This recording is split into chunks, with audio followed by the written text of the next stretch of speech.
We're live. Thanks for joining me here. I'm so excited to be here with you today on the day of the federal budget. This happens every single year, and we're about to get the 2022 budget, the budget for this year. Now, if you've watched any of my previous videos, I guess I don't need these right now. We're not watching anything right away.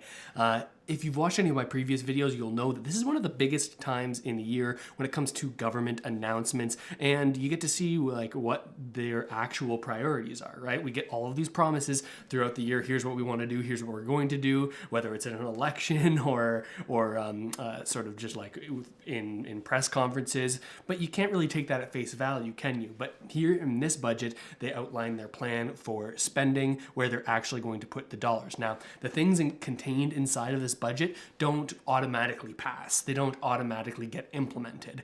Following the release of this budget, we're going to go over all the details today and watch Christopher Freeland's presentation of it. But following the budget, this budget has to be passed and approved, and only certain things will be passed and approved at certain different times. So of course, we're going to cover that all on the channel as it happens, but it'll be super interesting to find out exactly what's going to happen here today.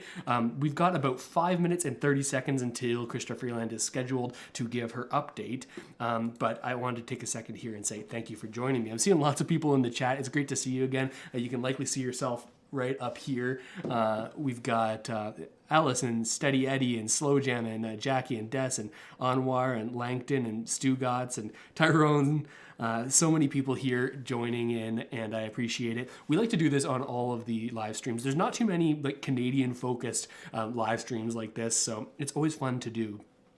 I want to know where you're tuning in from. It's cool. I think a couple times we've been able to get the full distribution of all the provinces.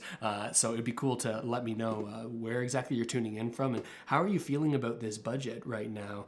We've got some previews here already. Yeah, we see Saskatoon, people tuning from Saskatoon, BC, from Pickering, right in my backyard. I'm in Whitby. Quebec, New Brunswick, Alberta, Montreal, more Ontario, Quebec, BC, Toronto, let's go. Pickering, Vancouver. Oh, this is amazing. Brantford, I love to see it. Newfoundland and Labrador. Yeah, nervous is something that a lot of people are right now. We went over some of the budget expectations, but I want to sort of show you a Financial Post article that came out just today. Now, let me pull this up to make sure that I am monitoring and make sure we're not missing any of the actual budget once it starts.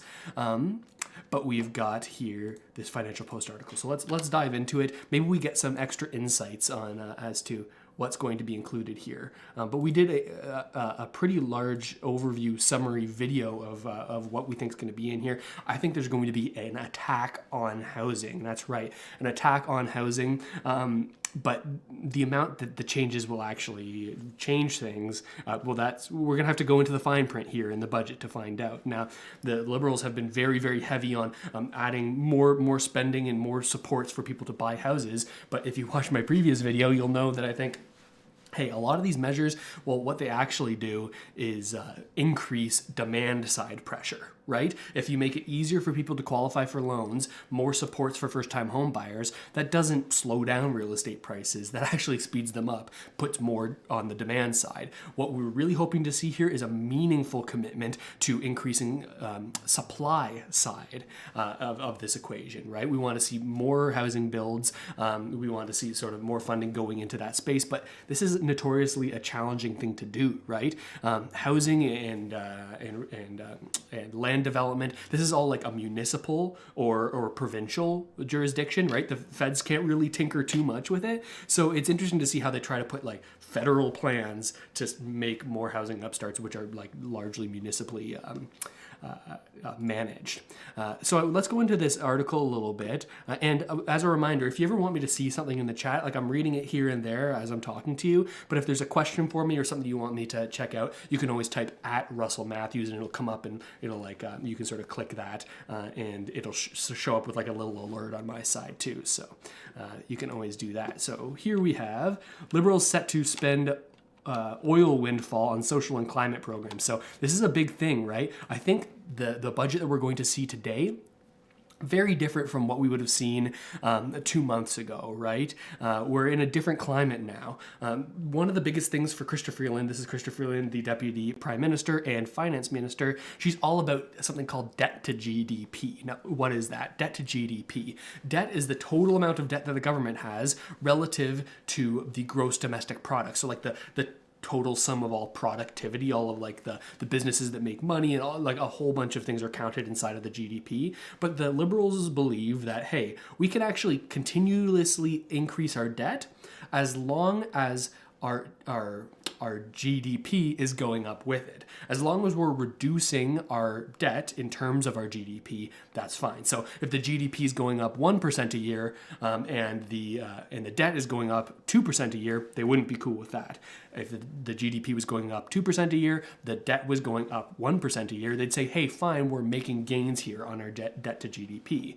But now the big thing that's happening, and that's why I circled oil windfall there, is that with the increased oil prices, we're likely to see higher projected GDP numbers, right? Higher cost of goods, including oil, but things across the board means that we show a higher GDP, even if that's as a result of inflation or like external pressures, right? So we could see actually more spending in this budget, even though they're trying to sort of tighten their belts on the spending here. We could actually see more because they're only thinking about debt to GDP. They show a higher GDP with the oil boom here. That's all just on the headline. Let's get into it. Trudeau's set to deliver the budget. Don't think it'll be Trudeau talking. It'll probably be Chrystia Freeland here. Is expected to use her second budget. This is her second ever budget. Before we had Bill Morneau, before Chrystia Freeland. So this is her second budget. Her entire tenure has been during COVID. Expected to roll out more than $100 billion in new spending. Just checking here. We might be able to tune in to Chrystia Freeland live. I'm just checking to see if this is what is happening. You can see here up on my other screen here. Okay, so we've just got like a special intro here. Let me see upended what's actually rules-based going on. international order. Like other nations, Canada is being called on to step up and boost its defense spending to reach NATO's target. Let's watch this little Russia's intro. war on Ukraine has impacts here at home too, where many Canadians were already being priced out. you've been on the, Inflation is at a 30-year high. on The the live stream cost of before, you know I'll living, start with food, coffee. and gas is becoming unmanageable for Depending on many. how it goes, I sometimes end with whiskey. Just jacks everything else up. They're going up pretty significantly, which is really hard when you're on a fixed income. The threat of climate change also looms over this moment, with the UN warning the world is on track to becoming unlivable, and there is an urgent need to act now. The fight against COVID is still not over. Businesses are back up and running, restrictions largely lifted, but Canadians' lives have changed, and the Liberal government has already moved to expand the social safety net, like new spending to tackle housing, daycare, and kickstart dental care. Some of these progressive policies are ones the Liberal minority government has committed to in exchange for the NDP's support, part This of is a a big part of it. historic deal between the two parties. This budget is a test for the government to show how it will respond to growing global challenges and the needs of Canadians at home. This is the Federal Budget 2022. Rosemary Clooney with the intro. Hello and welcome to our CBC News Budget Special. I'm Rosemary Barton here in the Rosemary nation's Clooney, capital. yes. We are Rosemary standing Barton. by for the Prime Oh my gosh. Minister and the Finance Minister to make their way into the House of Commons, where Chrystia Freeland Okay, so she's still will not. table her. Okay, so we're going to mute Second. this.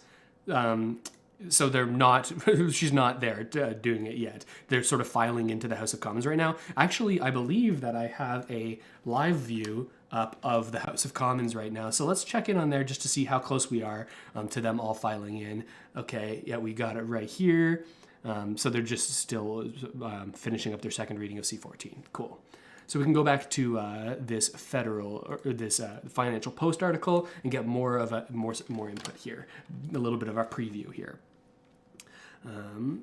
The fiscal trajectory, however, may be a little changed given the federal coffers are awash with new revenue from inflation and high commodity prices. That's right. I've done videos on this before. Inflation, bad thing for Canadians, right?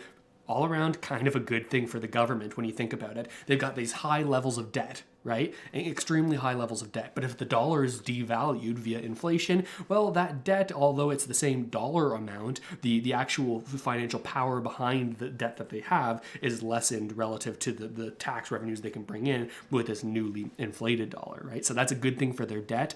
Same thing for the debt to GDP. You show higher GDP as a result of inflation. So it's kind of questionable when the government benefits from higher inflation, whether or not they're incentivized to actually change things. Let me zoom in actually so you can get a little bit of a better view here. All right. Yeah, okay, so just a couple things in the chat. If you're spamming things, I'm just going to give you a quick timeout. Just broad rules, keep the conversation as civil as possible.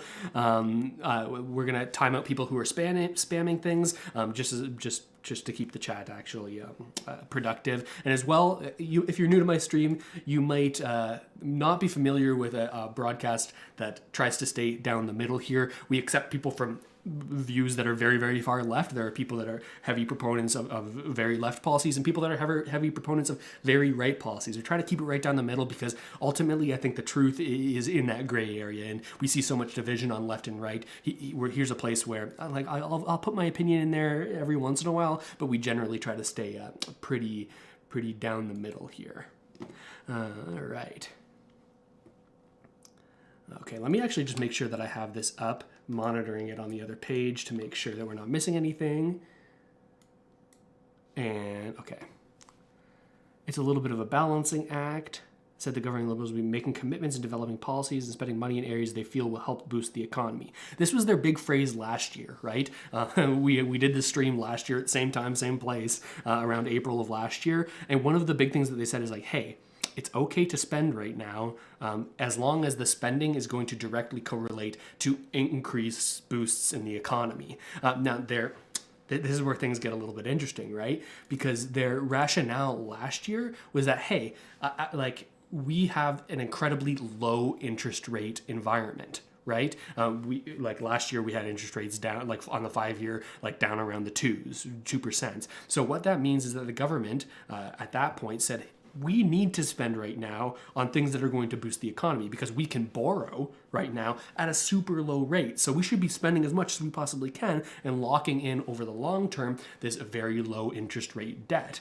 So that's what they did, right? Lots of spending over the pandemic, locking in this low interest rate debt. But the issue is now debt rolls over, right? They have 5-year bonds, they have 2-year bonds, they have the 10-year bonds, right? But little by little, over time, that debt rolls off of the balance sheet, and they have to pay it back. They don't usually pay it back; they usually just take out another loan. But the problem is the loans that they take out via Government of Canada bonds, well, the rates on those go up. So a little bit of a different environment this year compared to last, where rates aren't looking like they're going to be low for long. It looks like they're actually going to be on a rising path. So it'll be interesting to see how they talk their way around it. Scott DeRosa says, do you think the budget will have anything involving promoting Canadian oil? Now, I think that there will be a little bit of a pushback against Canadian oil, but not as much as you might think. They mentioned in that, okay, I'll finish my point here, but we're getting going here on the actual budget. So let me just actually flip over here, and I'll finish my point as I'm waiting for Christopher Freeland to come up here. My point is that the NDP, in their previous sort of like leads up to this budget, said, hey, we're not entirely thrilled with what the Liberals have done on the climate side of things, but we're okay with the rest of it. Okay, here we go. Let's see what we're going to get, folks. And we'll be doing like a little bit of a recap throughout and at the end. So let's listen in. Mr. Speaker, pursuant to Standing Order 83-1, I would like to table in both official languages the budget documents for 2022, including the notices of Ways and Means motions. Les détails. The details concerning the measures included therein are set out in these documents, and pursuant to Standing Order 83-2, I request that the study of these motions be listed on the orders of the day. Thank you.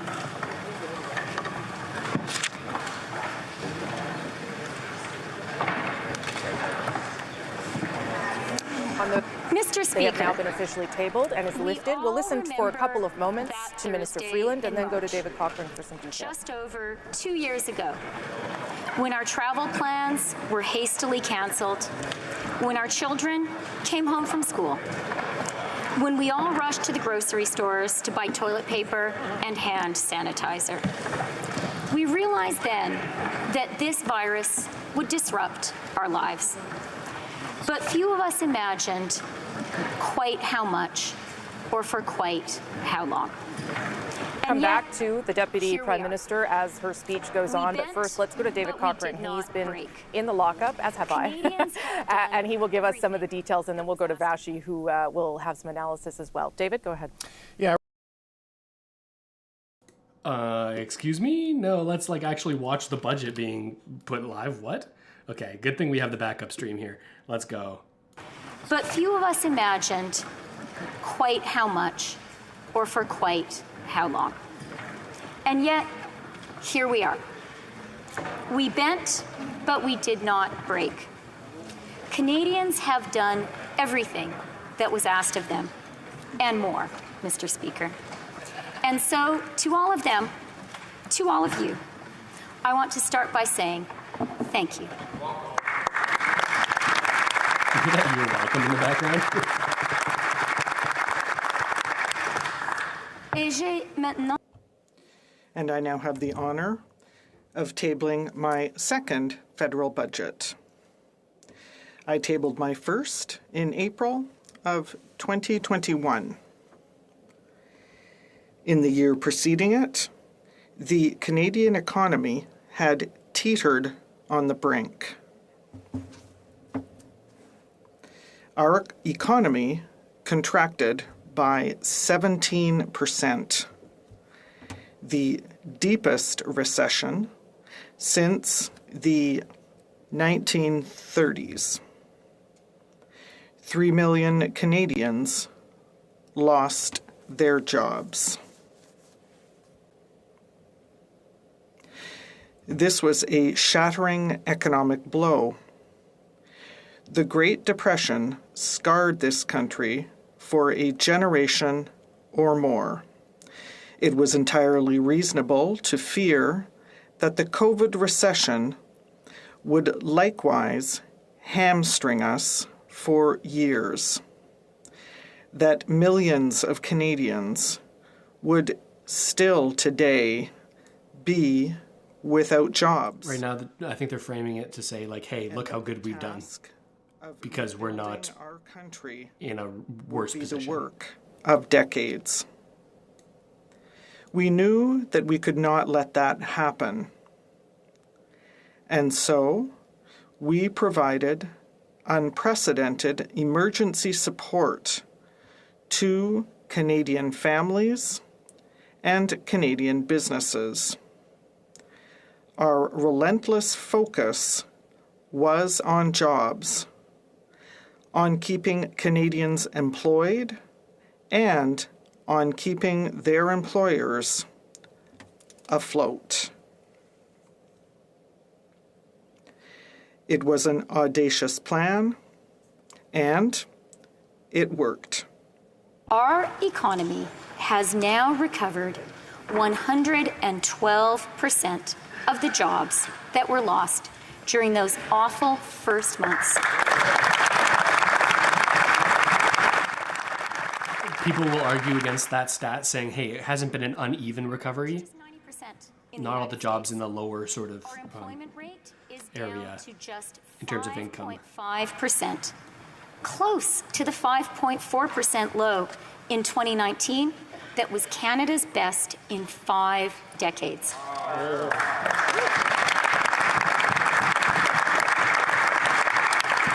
Our real GDP is more than a full percentage point above where it was before the pandemic. Think about that. After a devastating recession, after wave after wave, and lockdown after lockdown, our economy has not just recovered. It is booming.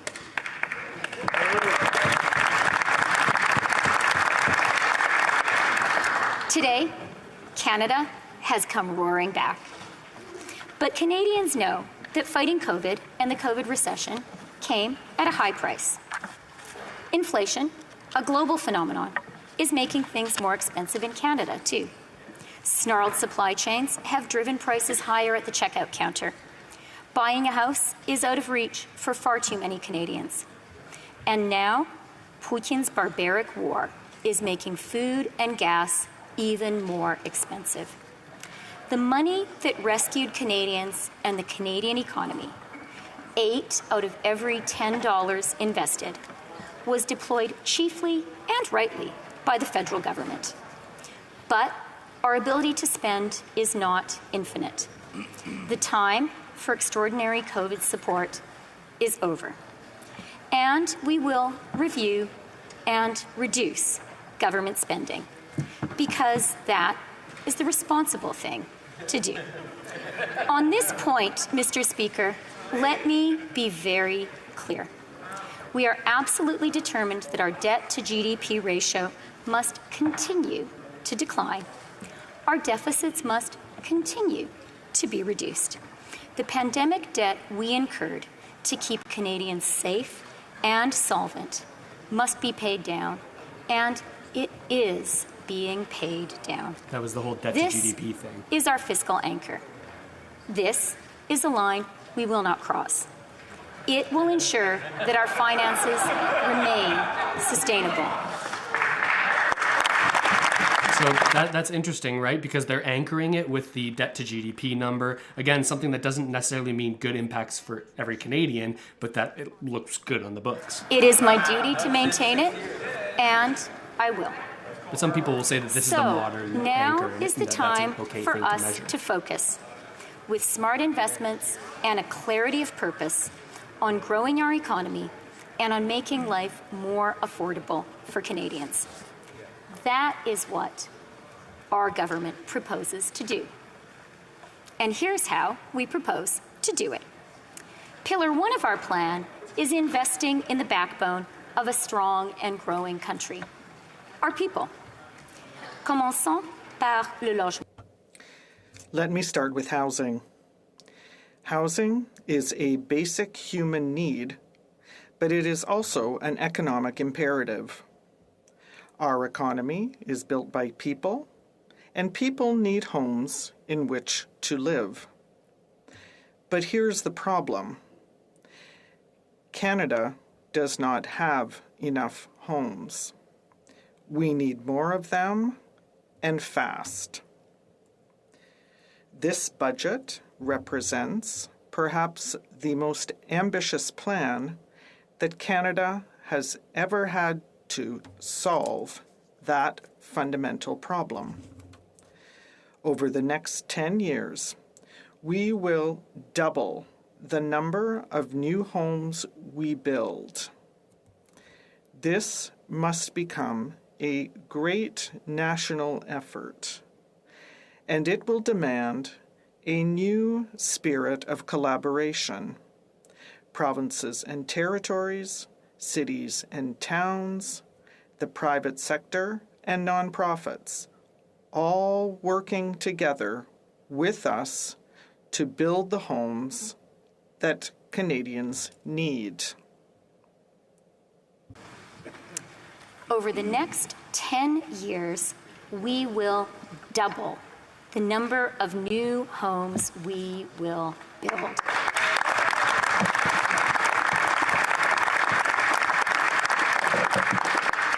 This must become a great national effort, and it will demand a new spirit of collaboration. Provinces and territories, cities and towns, the private sector and nonprofits all working together with us to build the homes that Canadians need. We will invest in building more homes and in bringing down the barriers that keep them from being built. We will invest in the rental housing that so many count on. We will make it easier for our young people to get those first keys of their own. So something to take into consideration here, I'm going to show you this here briefly. I pulled up the stats. Here's the stats on the new housing starts. So she's talking about new real estate being developed, and they want in 10 years for the amount of new construction starts of new homes to be doubled. So by 2032, instead of 68,000 units of new housing starts, we're going to have 140, just under 140,000 new housing starts. So the question is that on a fast enough timeline, or is that kind of underwhelming? Even though saying doubling sounds good, it's a doubling of this amount of numbers, not the doubling of total homes in Canada. Just an important thing to note there. You can make your own judgments on whether you think that's going to be effective or not. And we will make the market fairer for Canadians. We will prevent foreign investors from parking their money in Canada by buying up homes. We will make sure that houses are being used as homes for Canadian families rather than as a speculative financial asset class. But on housing, I would like to offer one caution. There is no one silver bullet which will immediately, once and forever, make every Canadian a homeowner in the neighborhood where they want to live. As Canada grows, and as a growing Canada becomes more and more prosperous, we will need to continue to invest year after year after year in building more homes for a growing country. And Mr. Speaker, a growing country and a growing economy also demand a growing workforce. A lack of workers and of workers with the right skills is constraining the industrialized economies around the world. But there is good news, Mr. Speaker. In 2020, Canada had the fastest population growth in the G7. At a time when the world is starved for workers and talent, our country's unique enthusiasm for welcoming new Canadians is a powerful driver of economic prosperity. This budget will make it easier for the skilled immigrants Didn't realize I didn't mute myself when I was typing there, sorry. To make Canada their home. And we'll make sure that they can work in the field they were trained for. Also invest in the determined and talented workers who are already here. We will make it more affordable for people working in the skilled trades to travel to where the jobs are. Programs like the Enhanced Canada Workers Benefit will make it more worthwhile for people to work and will make life more affordable for our lowest paid and very often most essential workers. We will invest in the skills that Canadian workers need to fill the good-paying jobs of today and tomorrow. And we will break down barriers and ensure that everyone is able to roll up their sleeves and get to work. And yes, one of those barriers is affordable childcare. When we promised less than a year ago to make high-quality, affordable childcare a reality for all Canadians, our plan was certainly welcomed. But the cheers were muted by justifiable skepticism. After all, similar promises had been made and broken for decades. 5 decades, in fact. That's why, as I stand here today, I am so glad to say we have delivered.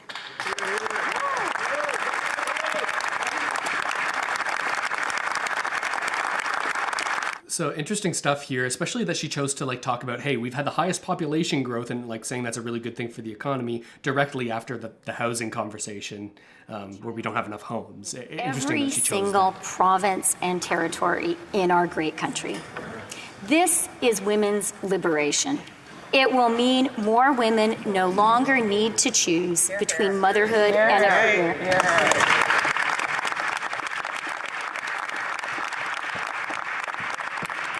This is feminist economic economic policy in action, and it will make life more affordable for middle-class Canadian families. Fees are already being slashed across the country. By the end of this year, they will be reduced by an average of 50%. And in 3 years, childcare will cost an average of just $10 a day.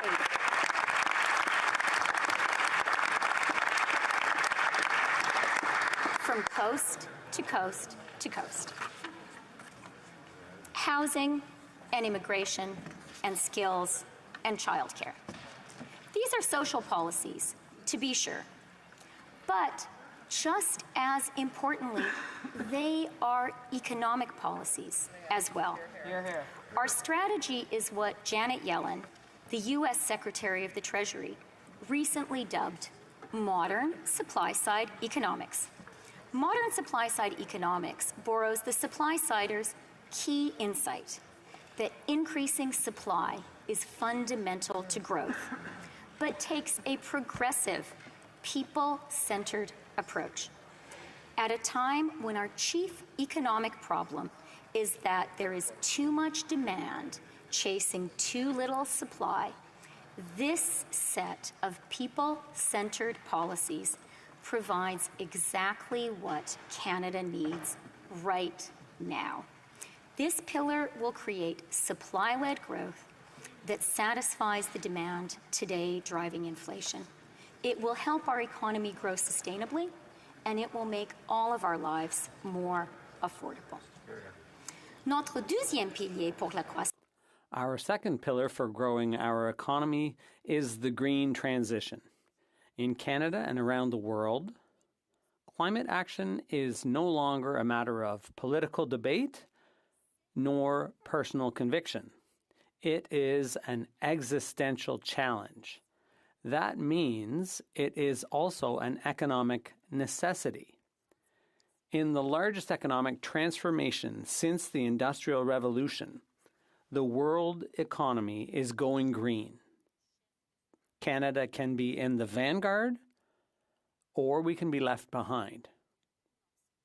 That is, of course, no choice at all, which is why our government is investing urgently in this shift. Our plan is driven by our national price on pollution, the smartest, most effective incentive for climate action.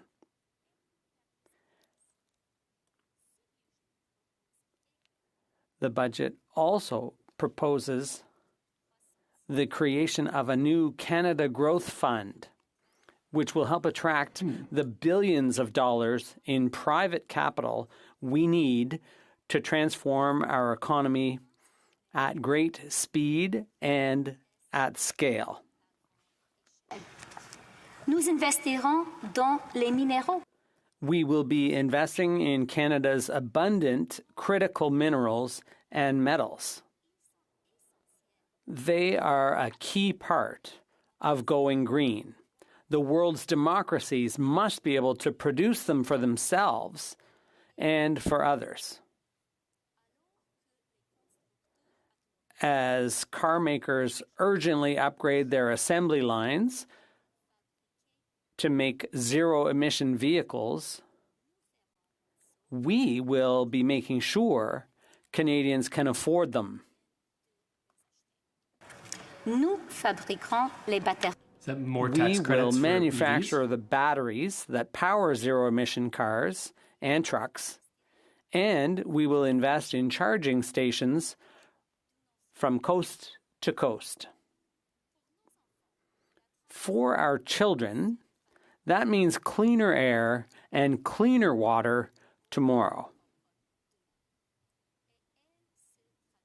And it will also mean good jobs for Canadians today. Dès aujourd'hui. Our third pillar for growth is a plan to tackle the Achilles heel of the Canadian economy: productivity and innovation. Canadians are the best educated people in the OECD.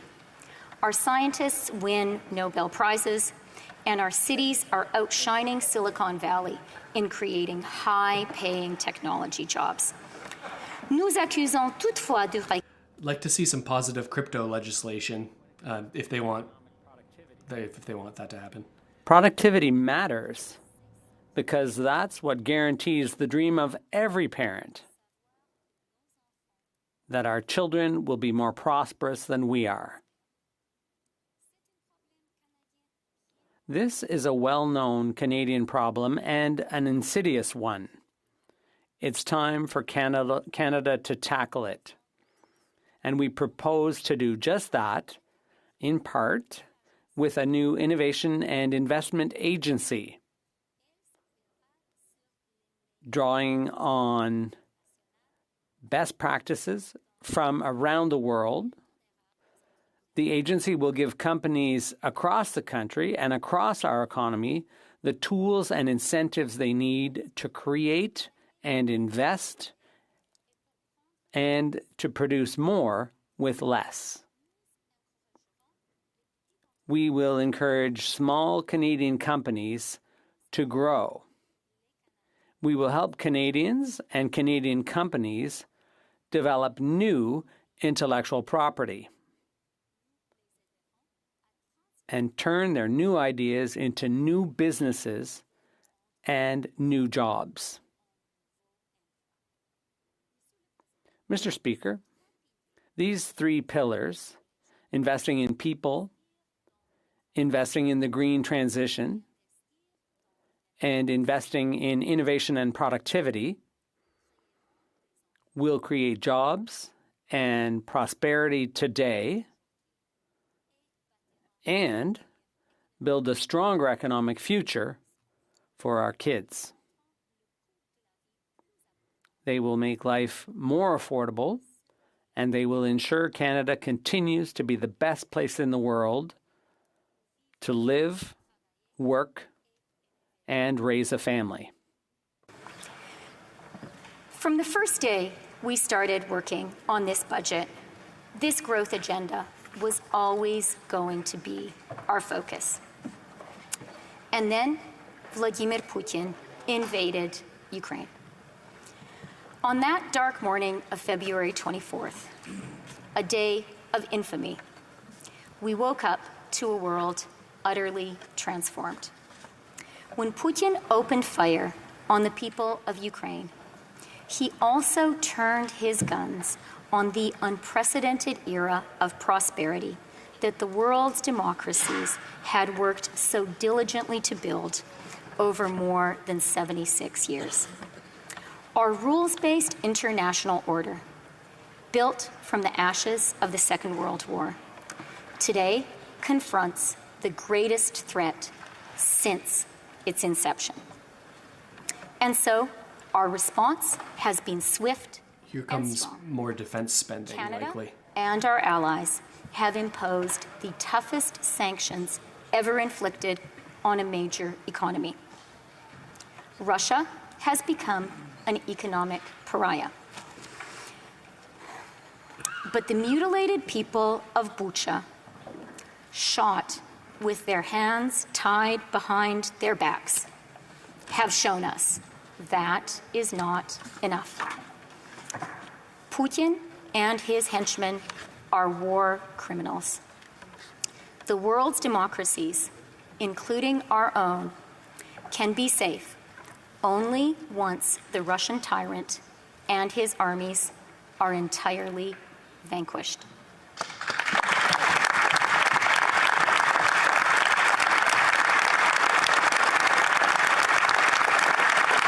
Very strong language.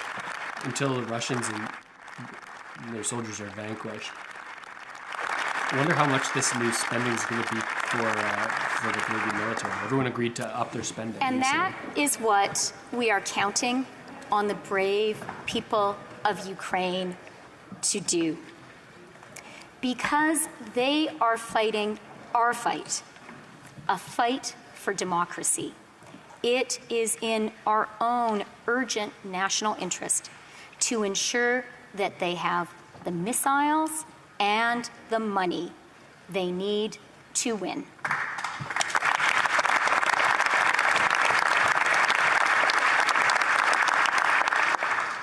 And that is what this budget helps to provide. Russia's invasion of Ukraine has also reminded us that our own peaceful democracy, like all the democracies of the world, depends ultimately on the defense of hard power. The world's dictators should never mistake our civility for pacifism.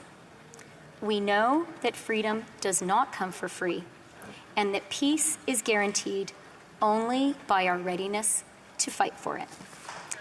That is why we are making an immediate additional investment in our armed forces and propose a swift defense policy review to equip Canada for a world that has become more dangerous. This budget will help provide the fiscal and physical firepower we need to meet any threat that may confront us.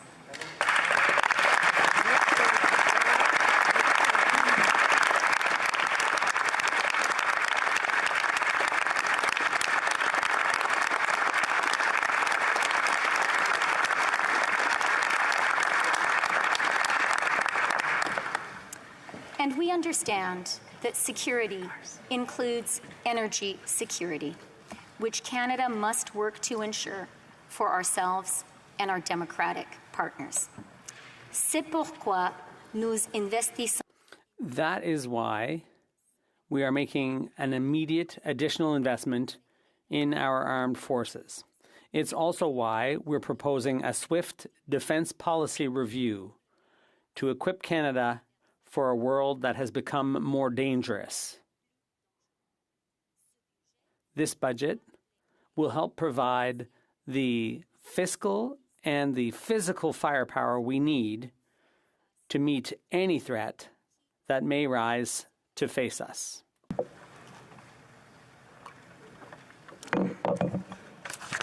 The convoys of Russian tanks rolling across Ukraine Thought she was going did to talk not about the change trucks. the fundamental goal of this budget, Mr. Speaker. But Putin's attack on Ukraine and that country's remarkable and valiant resistance has reinforced our government's deepest conviction, a line that runs through this budget and in each of the budgets.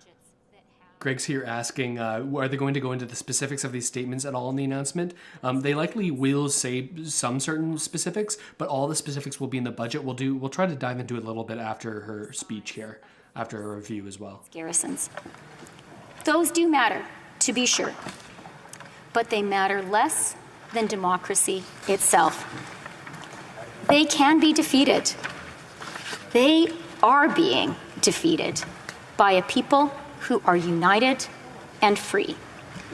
Because it is the people who are every country's real source of strength. That is true in Ukraine, and it is true in Canada. So let me explain what we need if we are to build a strong country here at home. We need housing that is affordable for everyone, and investments that ensure an entire generation is not priced out of owning a home. We need to fight climate change so that we can leave our children with a livable planet. We need to face up to the sins of our past and ensure that Indigenous peoples in this country are able to live dignified and prosperous lives. We need a healthcare system that allows people to see a doctor or a dentist and to get mental health care too. We need a society that is truly equal for everyone, because the color of your skin or who you love or where you were born should not dictate whether you get to share in the opportunities that Canada provides. We need a robust tax system that ensures everyone pays their fair share. And we need an That'll be fun economy to go into. that allows businesses to grow and create good middle-class jobs where everyone can earn a decent living for an honest day's work. Le courageux peuple. The brave people of Ukraine have shaken the world's older democracies out of our 21st century malaise. They have reminded us that the strength of a country comes from the strength of its people. And they've reminded us that there should be no greater priority for everyone in this House than to build a country we would all be willing to fight for. Prêt à nous battre. C'est sur That's what we've worked to do these last 7 years. And that is what we will keep on doing today. The brave people of Ukraine have shaken the world's older democracies out of our 21st century malaise. They have reminded us all that the strength of a country comes from the strength of its people. And they have reminded us that there should be no greater priority for everyone in this House than to build a country that we would all be willing to fight for. That is what we have worked to do these past 7 years, and that is what we will continue to do today.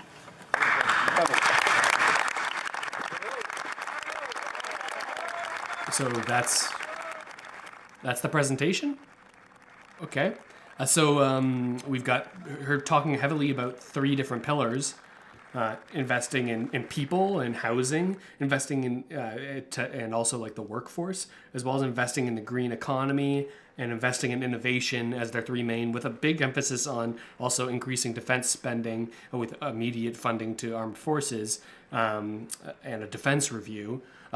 We're gonna have to, I wonder if they're gonna get into more details here, or if we can actually find the document to dive through it and see what the result is. Okay, so here's going to be likely a very large section here where the Conservatives are going to critique them pretty heavily. We'll listen to this and then we'll try to find the document and go into depth. And I noticed the minister is wearing Conservative blue today. But that does not in any way transform her budget from being the first left-leaning NDP Liberal budget. So, Mr. Speaker, the most pressing issue facing Canadians today is the cost of living, especially the housing affordability crisis. Millions of Canadians have seen their dream of homeownership slip through their fingers, and uncontrolled spending from this NDP Liberal government has had a lot to do with that. Now, the minister's budget includes $10 billion for housing and homelessness, including $4 billion for a housing accelerator that will actually go to municipalities, not to those who wish to purchase homes but can't afford to do so right now. So in her speech, the minister made the following promise. Over the next 10 years, we will double the number of homes we build. Can the minister tell us?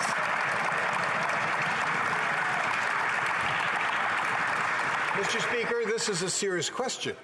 Can the minister tell us exactly how many homes she and her government have actually built over the past, say, 7 years? And just the number, please. I know she has to have the number because she made the claim. So again, how many homes has her government built over the last 7 years? I showed you the stat earlier. We said around 70,000 last year. So after 10 years, they want 140,000. Mr. Speaker, I would like to thank the member opposite, first of all, by pointing to the color of my suit today. I chose it intentionally, and I chose the color of this button. I thought it was important to show my solidarity, and I think the solidarity of everyone in this House.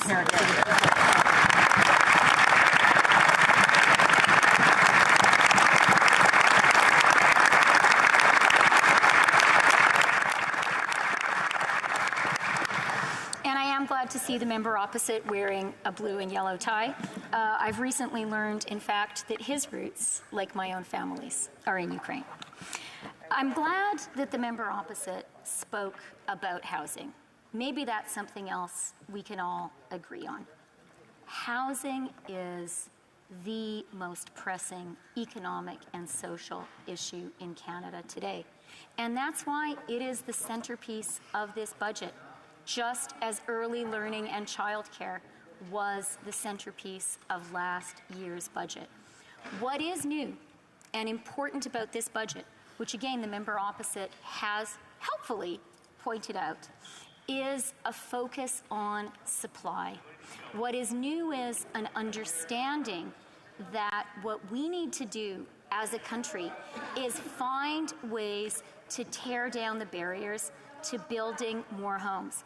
And the member correctly points out that many of those barriers are at the municipal level. There are a lot of former city councillors and mayors in this House. They all understand very, very well that what we need to do is find ways to work together with municipalities, with provinces, with territories to build more of the homes Canadians need. And we will do it, Mr. Speaker. We got early learning and childcare done, and we are committed over the next 10 years to doubling the new housing starts in Canada. Like doubling the new housing starts in Canada doesn't really make a ton of impact, right? Like, at least in the short term. Mr. Speaker, Quebec provinces, the Quebec Healthcare Centre is asking for Canada Health transfers to be increased to 35% of all healthcare expenditures. Not this year, not next year, not the year after have we seen any increase in Canada Health transfers, but it's written that if provinces call Ottawa, it will be to be advised as to how they can better manage their healthcare system and make it more efficient and effective. Mr. Speaker, can the Minister tell us why she believes that a government that has never managed a hospital can better manage healthcare than the provinces themselves? The Honourable Minister for Finance.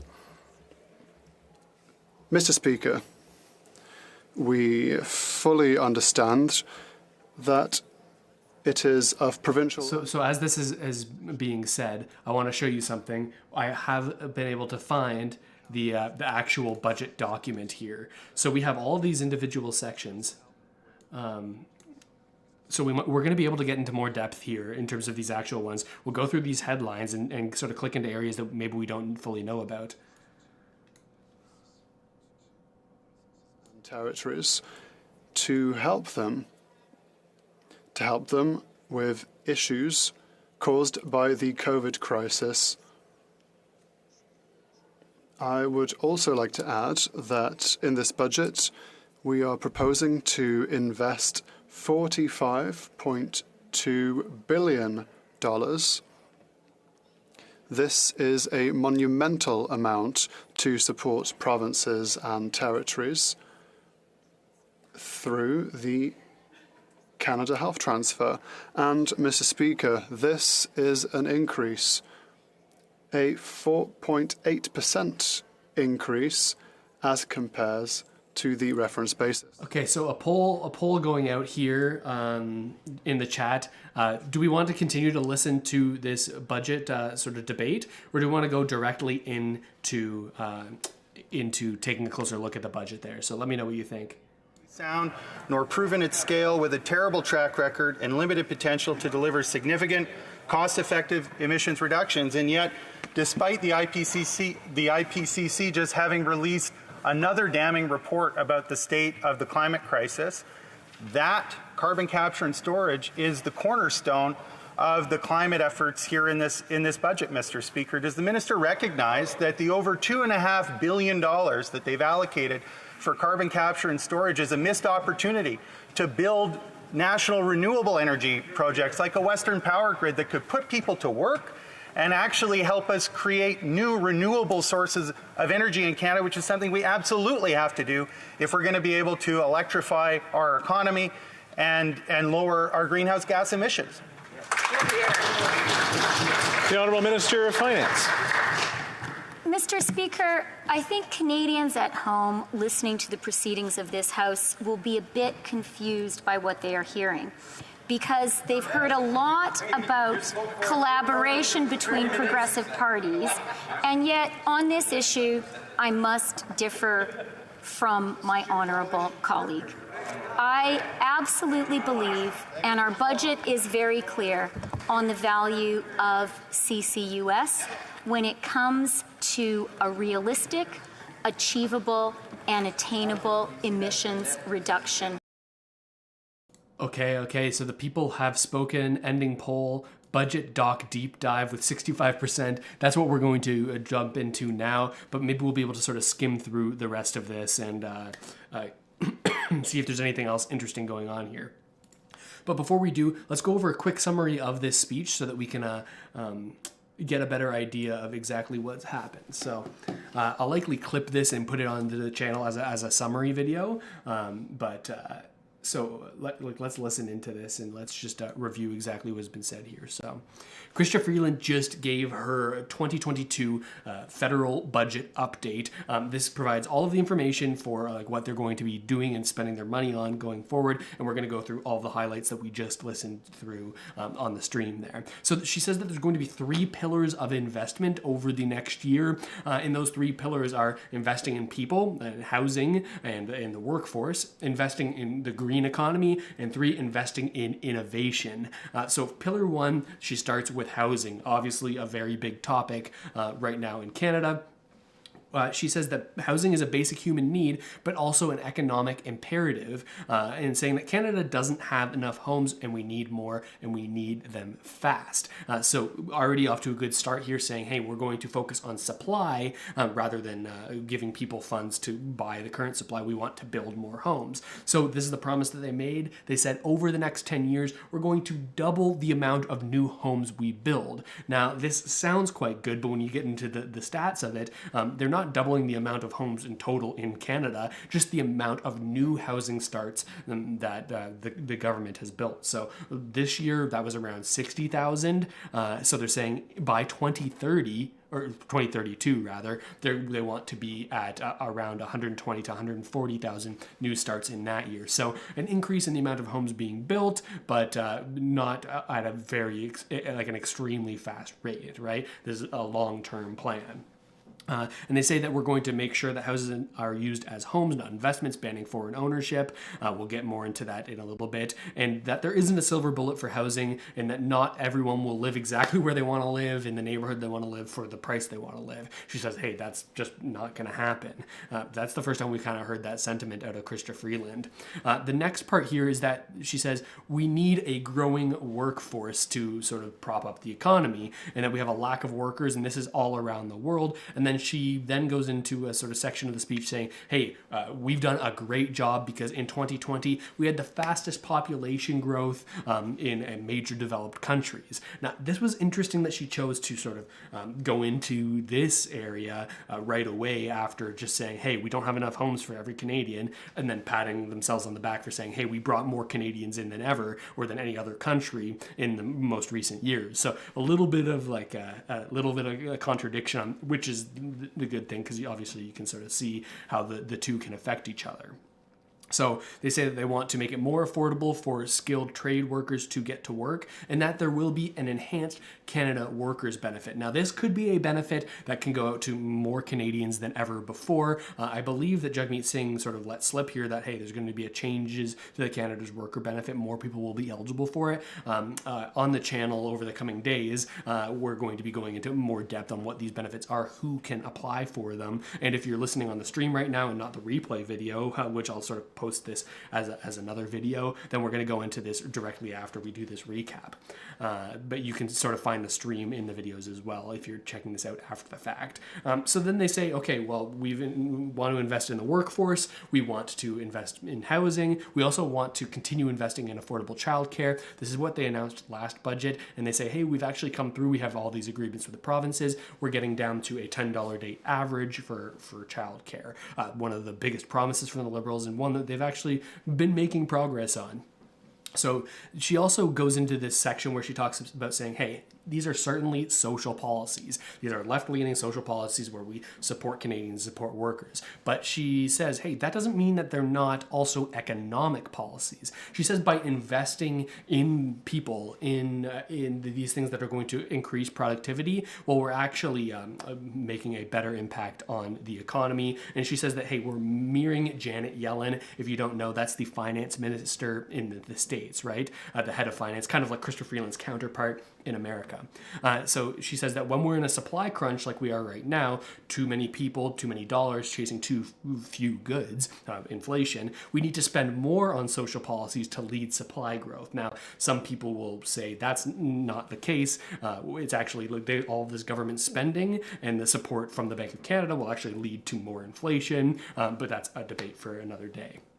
The third pillar, they said, hey, we need to start innovating as a country. We haven't innovated in the past. We need to improve in this area. So they say that they're going to create a brand new Canada Growth Fund, attracting lots of private capital to build our economy. So we're going to go in, again, in more depth in the coming days to what these actually mean. But this sounds like more public dollars going into some sort of new agency that can choose which companies that they fund, but also to try to attract private capital. So perhaps they're going to issue bonds or something like this to raise a bunch of money to then invest in Canadian businesses. It'll be interesting to see how that actually plays out. They also say they're going to invest in the Canadian mineral industry, and they want to make Canada this really big powerhouse in terms of developing electric vehicles. Of course, we have many of the minerals that you need to create electric vehicle batteries. So they're saying, hey, we need to develop the infrastructure to really pump those out, as well as them saying that, hey, we're going to put EV chargers all across the country, electric vehicle chargers,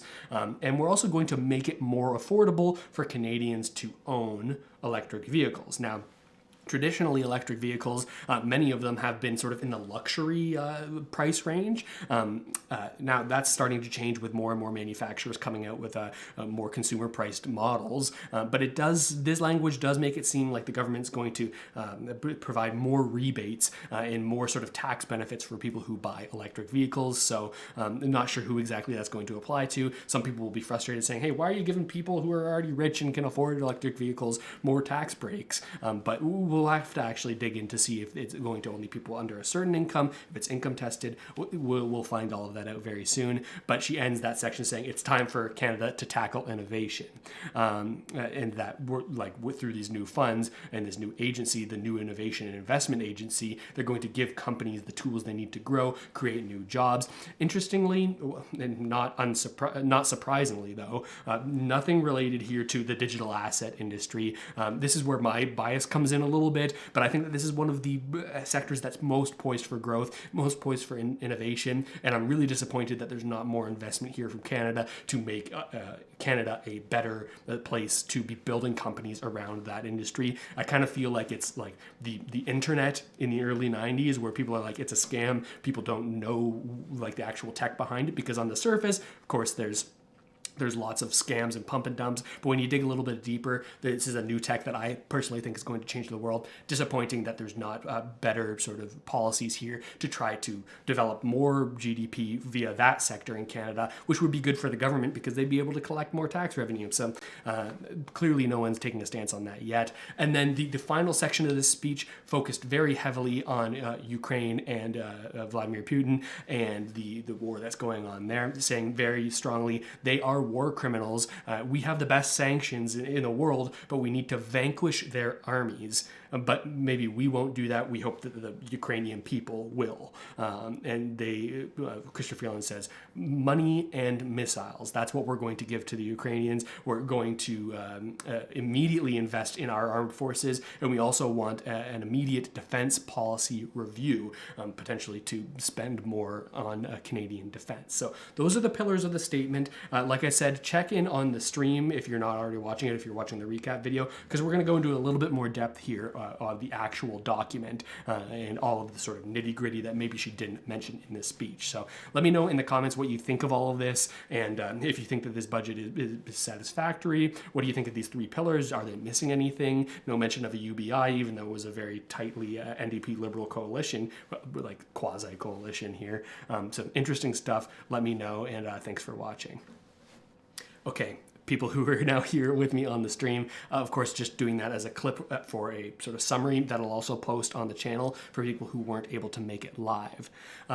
So now is when we can get into the document. I gotta move my mail out of here. That's in the shot the whole time. Oh my. Okay, here we go.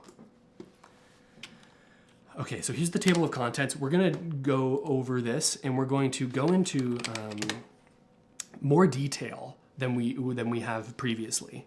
I'm going to take the YouTube chat just off there just so everyone can see. There's my markup. And so we're going to go through the table of contents here, and then we're going to sort of do a pulse check with the chat on which area we want to go into depth first. So keep your eyes open as we read through this, and we're going to figure out which place we want to go more into detail first. So we have a strong recovery path from pandemic to conflict, economic environment, fiscal framework. This is stuff we've talked about, not too important. Making housing more affordable. Building affordable homes, this sounds like an accelerator fund. Helping Canadians buy their first home, interesting. That'll be good to check out. Again, more money to first-time home buyers works in some cases, but it can also provide more demand-side pressure. Protecting buyers and renters. Protecting buyers, I think this is going to be likely a change in the way that real estate is transacted. And renters, not sure what they're talking about there. Does that mean like extra funding for renters or like more renters' rights? Interesting. In Ontario, it's already very strong in terms of like landlord-tenant board policies. Of course, Ontario landlords making a whole bunch of money and from the appreciation, but also sort of suffering from long-term delays in the landlord-tenant boards. So interesting to check in there. Curbing foreign investment and speculation, likely a halt or at least a tax on a foreign investment in Canada's real estate. Chapter 2. Growing a resilient economy. They get into leading economic growth and innovation. This is getting into that fund.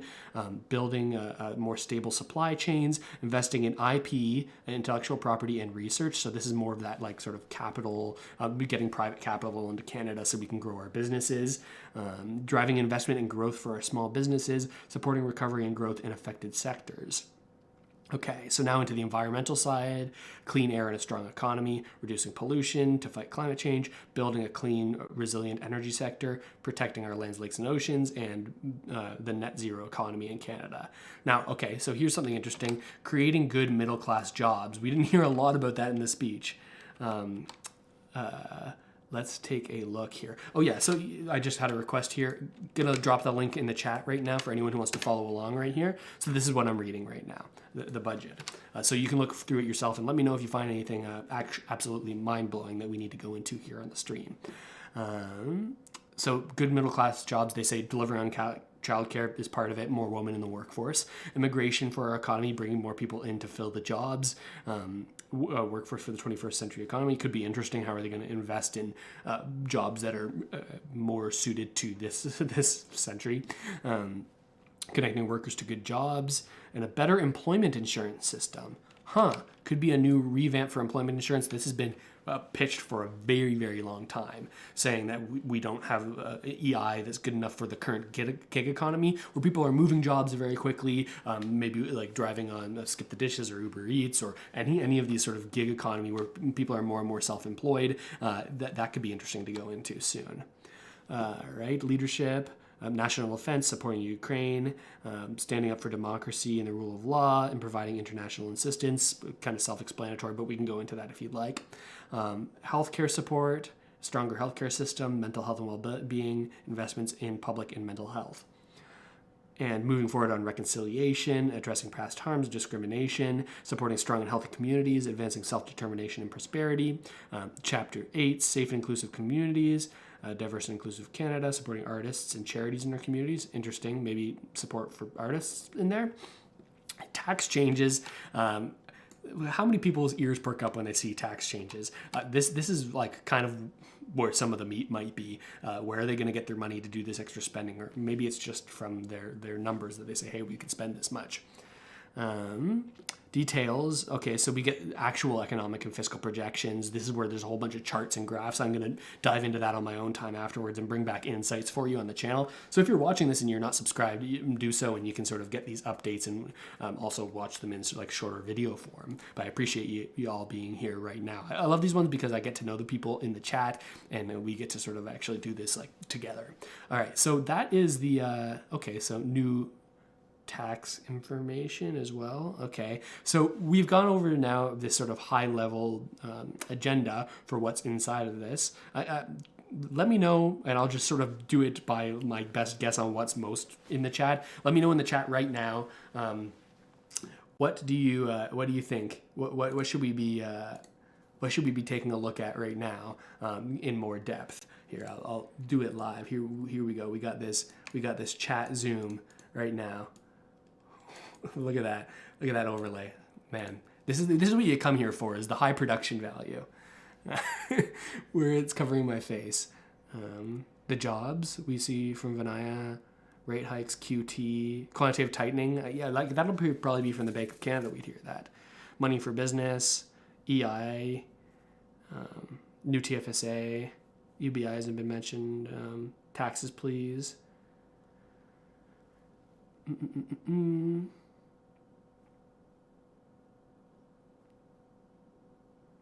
UBI. Look at Section 9. Section 9 is the tax fairness. Okay, let's take a quick look at housing first, and see exactly what's going to happen here. Then I also want to go into the new tax changes, and I also want to get more into. There we go, back to normal. Want to get more into the EI changes that they've put in there. So those are some things that we're going to focus on right now. Let's hop back into it. So starting with housing. This is the first thing in their budget. So let me zoom out a little bit so I can sort of summarize. Building affordable homes. Okay, so they got a new housing accelerator fund. Okay, here, $4 billion over 5 years to CMHC for a new housing accelerator fund. They already have a housing accelerator fund. Flexible to the needs and realities of the cities and communities. We'll focus on increasing supply, but government supports will be targeted to ensure a balanced supply that includes a needed increase to supply of affordable housing as well. Okay, so target creation of 100 net new housing over the next 5 years. So interesting, they're giving this to CMHC. They'll be the ones doling it out to the municipalities. So this is the government just saying, hey, here's some money. Apply for it. Municipalities apply for it. Provinces, we'll give you funding if you can solve the housing crisis for us and build new homes. Okay.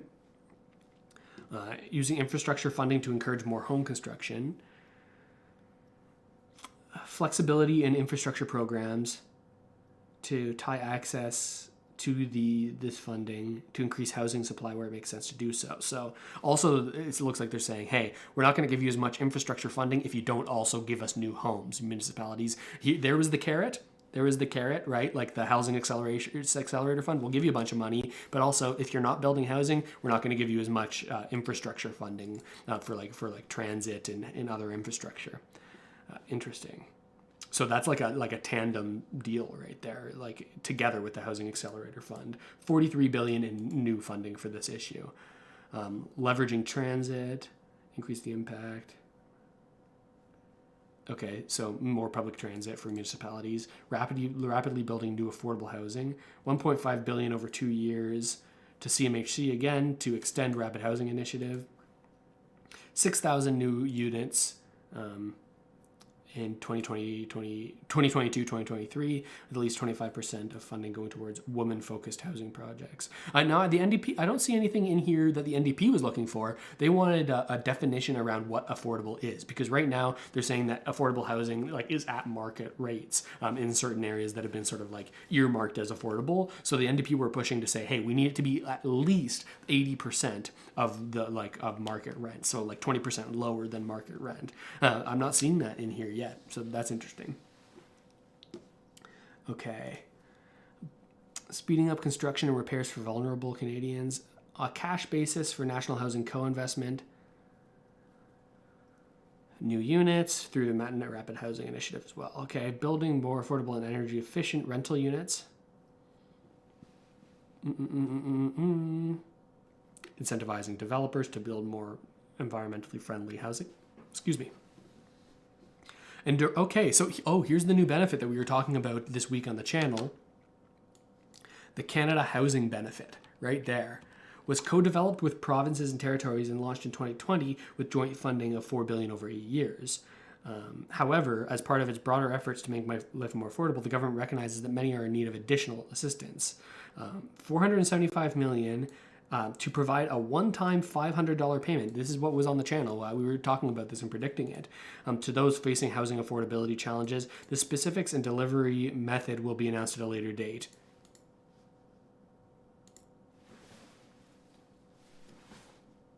Really? Okay. Now is the time that you're supposed to give us information. All right. So $500, carrot on a stick, saying, hey, we're going to give you $500. We're not going to tell you who's going to qualify, who's going to be eligible, but $500 for some Canadians, so you can be happy with that.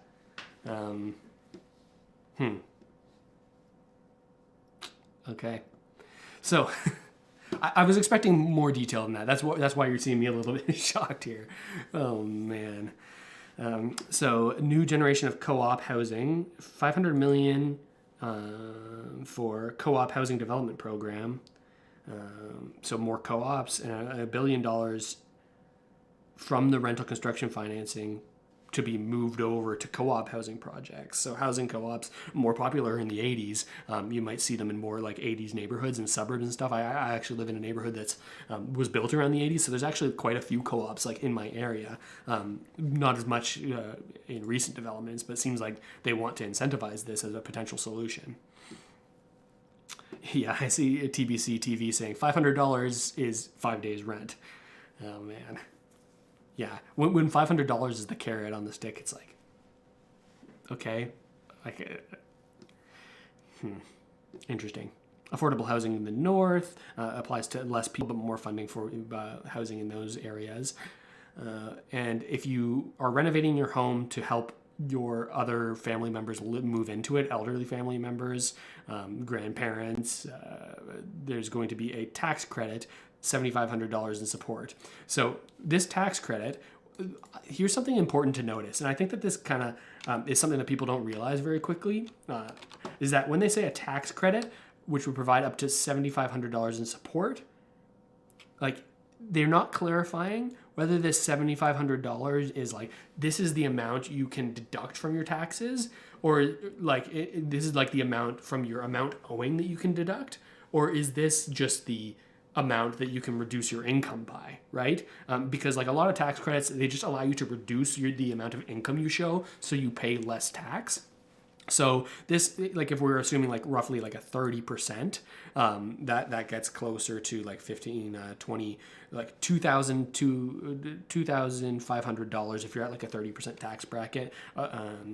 $2,500 in support, but of course the $7,500 looks better. But maybe there's more details. Maybe it actually is $7,500. But an important thing to note: greener buildings and homes, likely more retrofits. Yeah, deep retrofit accelerator initiative, and a greener neighborhood pilot program, $33.2 million over 5 years to Natural Resource Canada, $6 million from another fund, to pilot the energy sprung.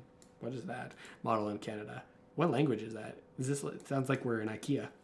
Energy sprung model in Canada. I actually have no idea what that is. Okay, more green affordable housing. This is nothing that's going directly to people as of yet, right? Long-term support to end homelessness. Every Canadian should have a safe place to call home. Reaching Home, Canada's homelessness strategy.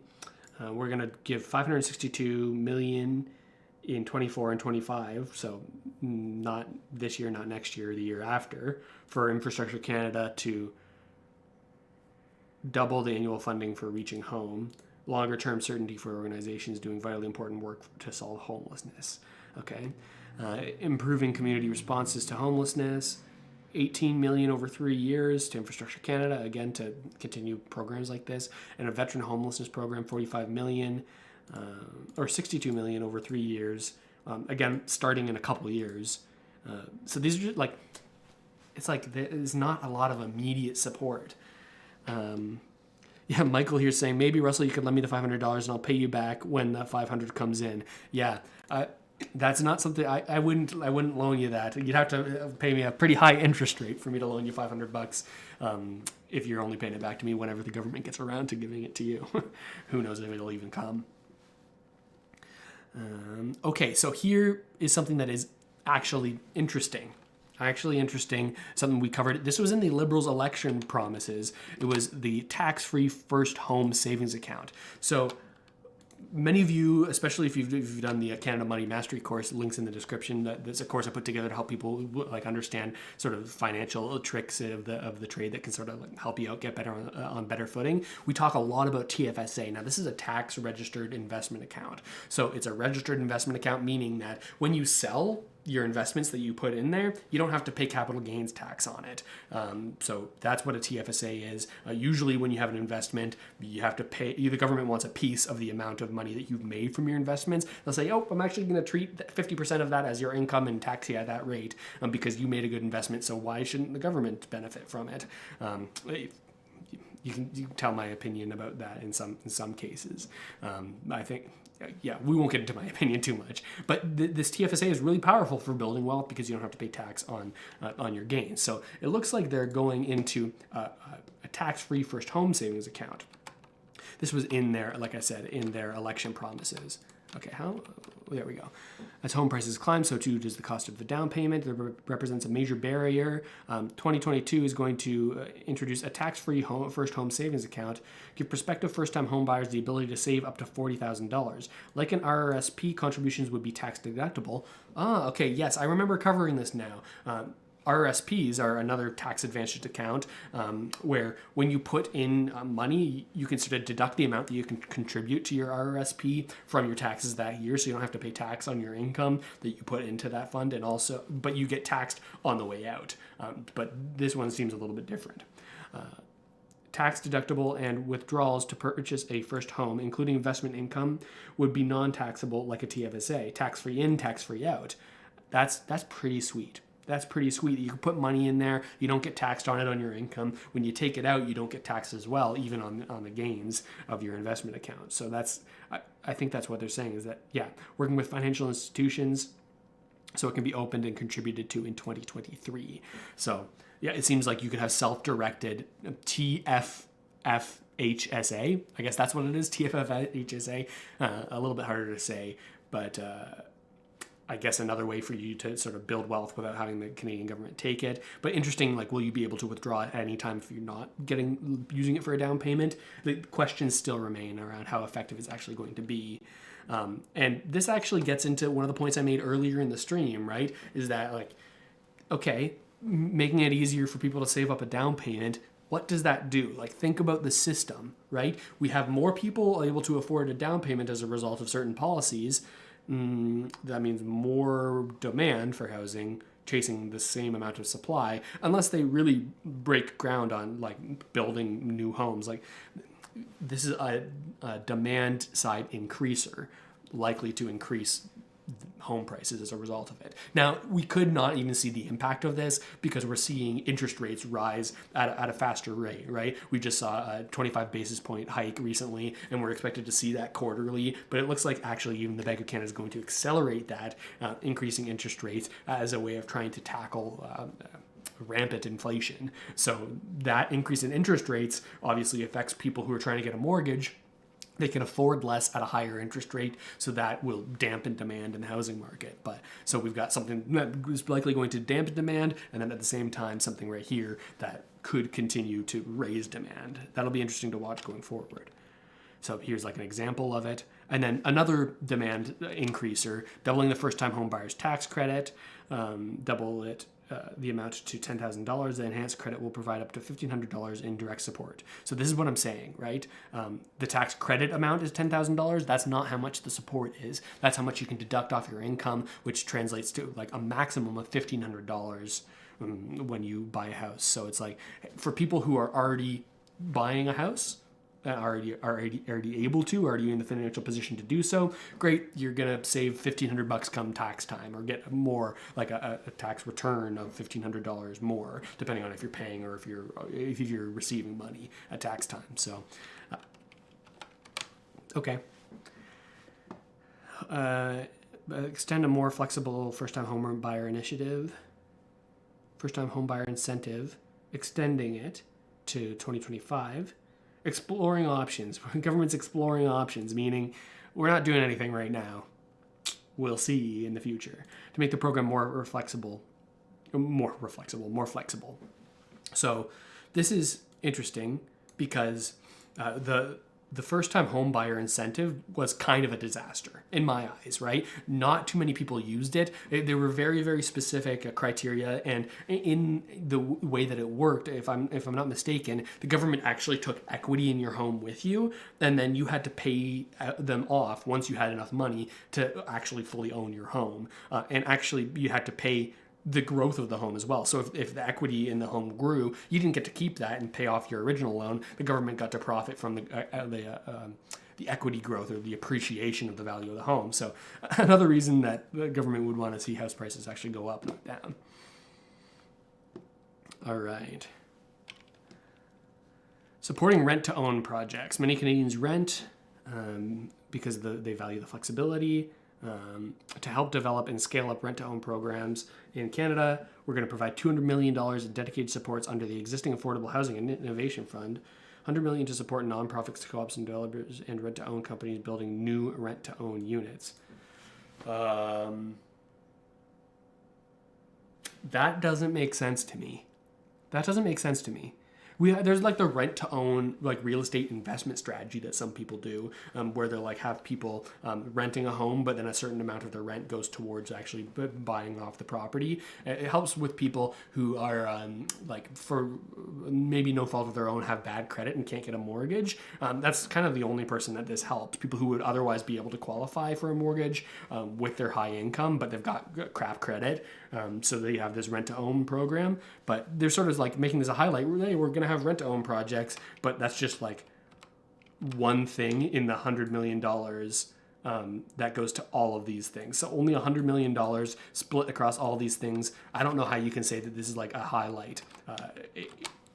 It's kind of like them saying, hey, this was in our election promises. We want to do this.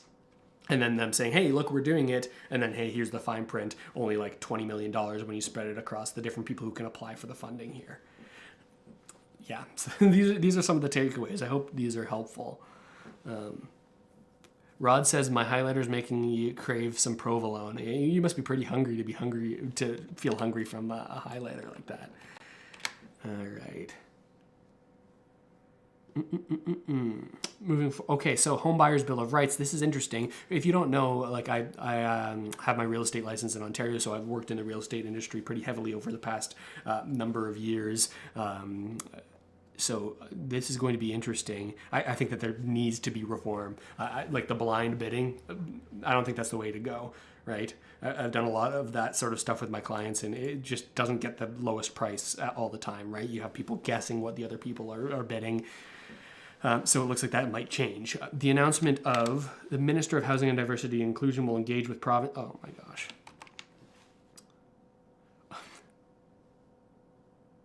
So this is another pet peeve. When they say in a budget, we're going to announce the fact that we're going to consult. Like, hey, we're so proud of ourselves, we're going to start talking to provinces and territories to see how we might do this in the future. Now, this is something we saw with employment insurance previously, saying like, hey, we're going to take a look at this and we're going to start consulting people and talking to people and seeing what we should do. Among other things, the Home Buyers Bill of Rights could also include ensuring a legal right to a home inspection and ensuring transparency on the history of sales prices on title searches. Ensuring transparency on the history of sales prices on title. What? Every realtor can see the entire sales history of every single home, and every lawyer can too when they're doing a title search. So that's interesting. A plan to end blind bidding, I think that's a good thing. Ensuring a legal right to a home inspection, that could be good because in a hot market, right, many people can't put the inspection clause in their offer for a home because it's like, hey, we want our offer to be competitive. So if an inspection comes with every single one, then that's something that's good for buyers potentially, or gives them more leverage than the sellers, because if they can have a home inspection, does that make it conditional upon home inspection every time, or just that you can get a home inspection, but it doesn't need to be a condition on the offer? Those are two very different things, right? And one, if you have a condition, that means that you can use the home inspection as leverage in the deal negotiation, right?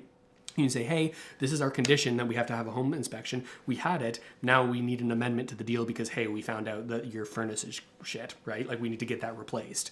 So that's leverage, right? But if it's just like a home inspection and you still have a firm deal, then it doesn't really do anything. It just makes the buyer realize, hey, here's the issues with the property that I've already locked into firm. Okay. Housing for Canadians, not big corps. Budget 2022 announces a federal review of housing as an asset class. Better understand the role of corporate players. Can you say BlackRock? This will include the examination of a number of options and tools, changes to the tax treatment of large corporate players that invest in residential real estate. So they're doing a review and they're going to announce it before the end of the year. So we'll wait till December 20th, and then they'll release an underwhelming report, likely. I'm sorry if that's too negative for you, but in my few years covering all of this stuff, it's got me a little bit jaded. Yeah, Giant Pie says, I think they might mean for public to be able to look up the sales price themselves instead of needing to go to a lawyer or a real estate agent. I would support that. That would be great if people could go in and just all transactions are public and the amounts on those sales are public. Some people won't like that as a privacy thing because like it means that you can kind of see like, oh, this person got divorced because the title went from here to here and now they're no longer on it, or this person's like family member died, so now title's transferred over, and here's like how that all worked. It shows people their finances. Some people might not like seeing like, oh, this person sold a $1.2 million home, like this might be a target for like to try to scam. If it's like an elderly person, like we know that they have a big chunk of money, let's try to social engineer and scam them. So pros and cons, right? But I think generally seeing housing prices and their sale amounts, even if they're perhaps it's better if they're not tied to a name, right? That could be a best of both worlds situation. And then curbing foreign investment and speculation. Make housing more affordable, but it's not the only solution. There's a concern that foreign investment, property flipping, and speculation, and illegal activity are driving up the cost of housing in Canada. There's going to be new measures to sort of attack this. Make sure that property flippers and speculators are paying their fair share of tax. They already do pay capital gains tax on a short-term hold. So interesting to see what else they're going to do here. Excuse me. A ban on foreign investment in Canadian housing. A ban? That's aggressive. A ban? What does that mean? To make sure housing is owned by Canadians instead of foreign investors, announces the government's intention to propose restrictions that would prohibit foreign commercial enterprises and people who are not Canadian citizens or permanent residents from acquiring non-recreational residential property in Canada for a period of 2 years. So this is a 2-year ban on certain types of property. Okay, let's get into the nitty-gritty here. Foreign commercial enterprises and people, so we can just say corporations as well as individuals who aren't Canadian citizens or permanent residents, can't acquire non-recreational residential property. So what are they deeming as recreational, right? This means, hey, you can still come buy a cottage. Hey, maybe even you can come still buy a condo if it's in a city and it's recreational. Like as long, maybe they mean like you can't rent it out, you can't have it sitting there vacant. It has to be like a recreational place that you go personally for recreation, for vacations. It'd be interesting to see what like the definition of that is. So probably some loopholes there, right? Like until we see the actual legislation, we won't know exactly what's gonna fit through like these loopholes, right? Continue to monitor the impact of foreign money. Non-Canadians who own homes that are being underused or left vacant. Underused housing attacks. That's from last budget. That's fine. Making property flippers pay their fair share. Buying a house and selling it for much more than it was paid for it in just a short time prior can unfairly lead to higher housing prices. Okay. And some people who engage in property flipping may be improperly reporting their profits to pay less tax. I'd be interested to see like what they're doing to do that. Introduce new rules to ensure profits from flipping properties are taxed fully and fairly. Any person who sells a property that they have held for less than 12 months would be considered to be flipping properties and would be subject to full taxation on their profits as business income. Wow, that is a big change here. Exemptions would apply for Canadians who sell their home due to certain life circumstances, such as death, disability, birth of a child, new job, divorce, pay their fair share. So let me explain what the change is here, right? Like there's a big difference between business income and between capital gains, right? So with currently, when you buy a house and then sell it, and if you say, hey, I'm not a flipper, I just bought it and renovated it, and this isn't my business income. Some people would say that, like we all needed this once, then they might claim it as capital gains tax. Now, the interesting thing here is when it's capital gains tax, right now in Canada, you only take 50% of that profit and pay tax and treat that as like normal income. If it were to be listed as business income, the full 100% profit would be taxed at whatever your marginal tax rate is. So that's a pretty big change, right? It could double the amount of tax that flippers have to pay.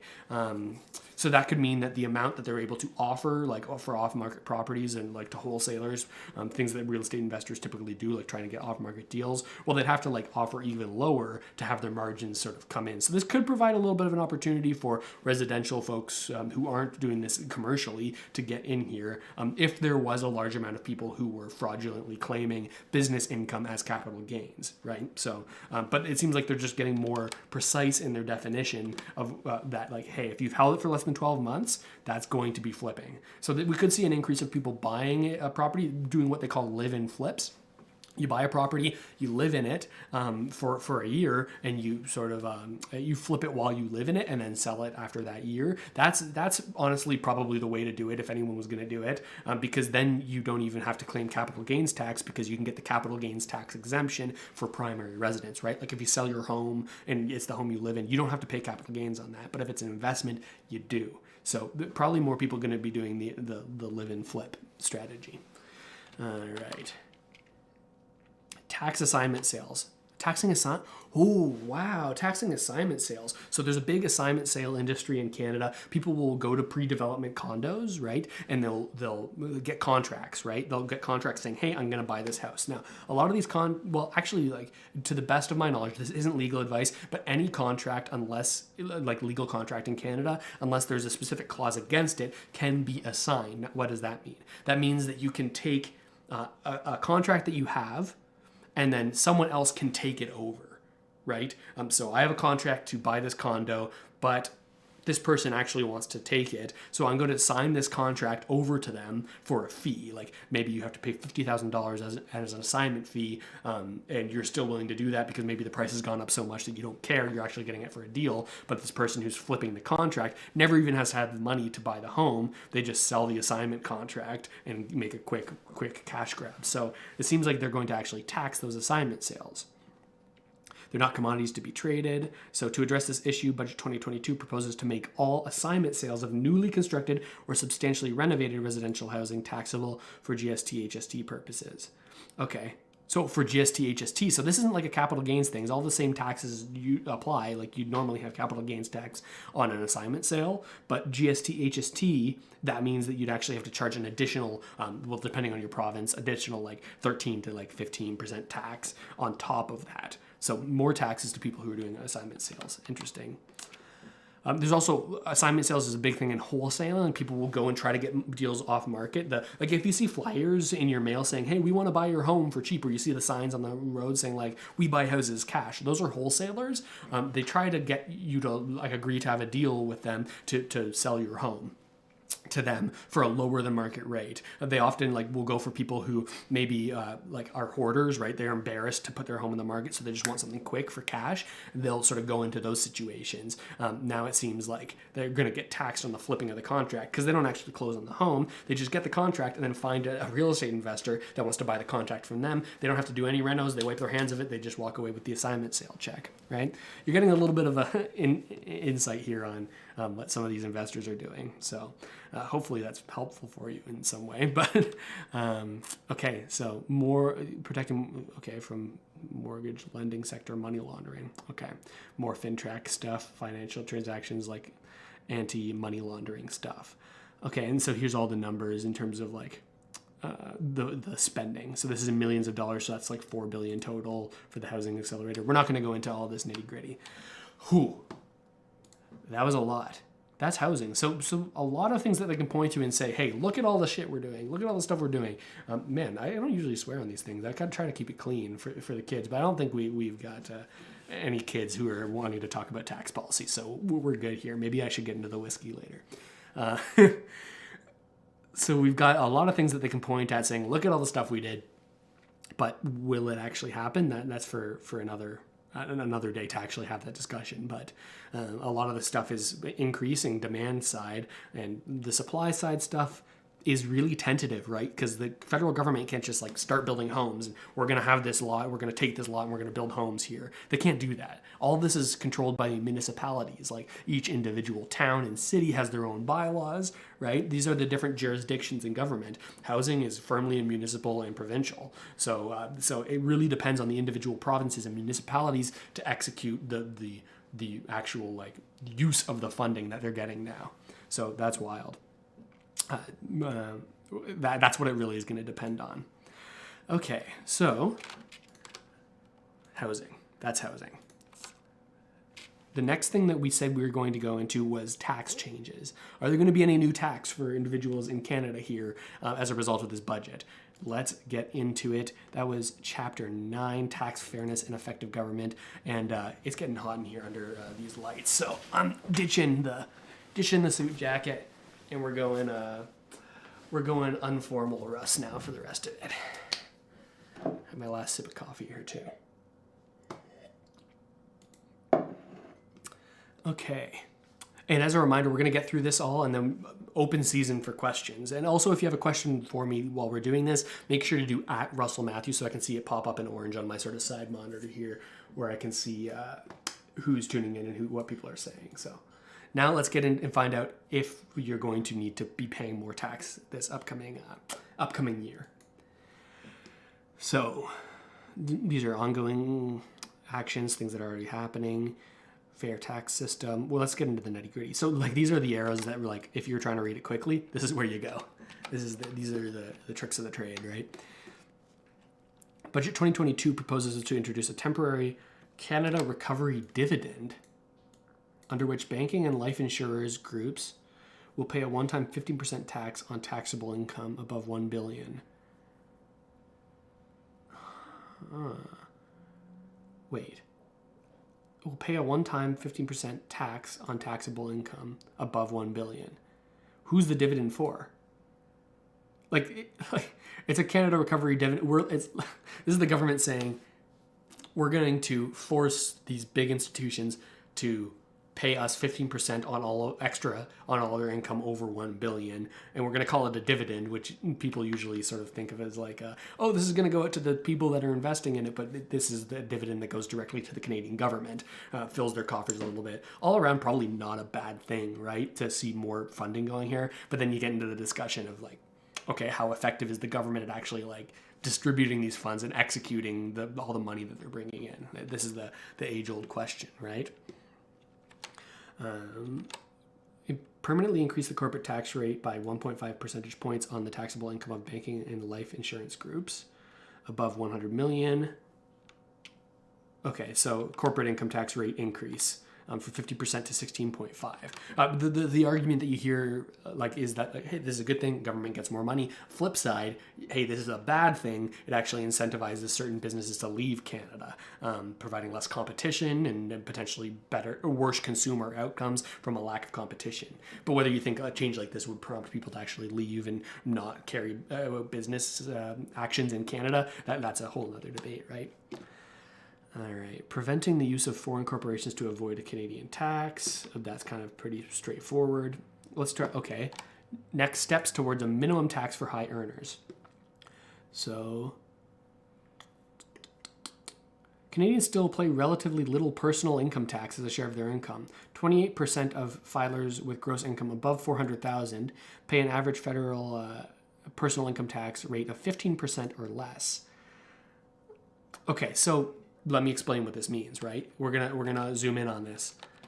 So they're saying that people who are earning gross income above $400,000 actually end up paying 15% on their taxes. Now, how can that be? Isn't the highest tax bracket like closer to 40-50%? Yes, but this is gross income, right? Gross income is your income before expenses. So people who are self-employed and like work in industry, certain industries, they can claim many expenses on their taxes that sort of lower the income that they show. So they're saying, hey, most people with a gross income over 400,000, they're earning over 400,000 gross, say, hey, I'm actually paying a lot of money to earn all of this. That's my expenses. And they actually show that their income is closer to the tax rate of 15%, right? So like showing like under $100,000 of income, or even lower than that after expenses. So this is aggressive like tax planning from their perspective.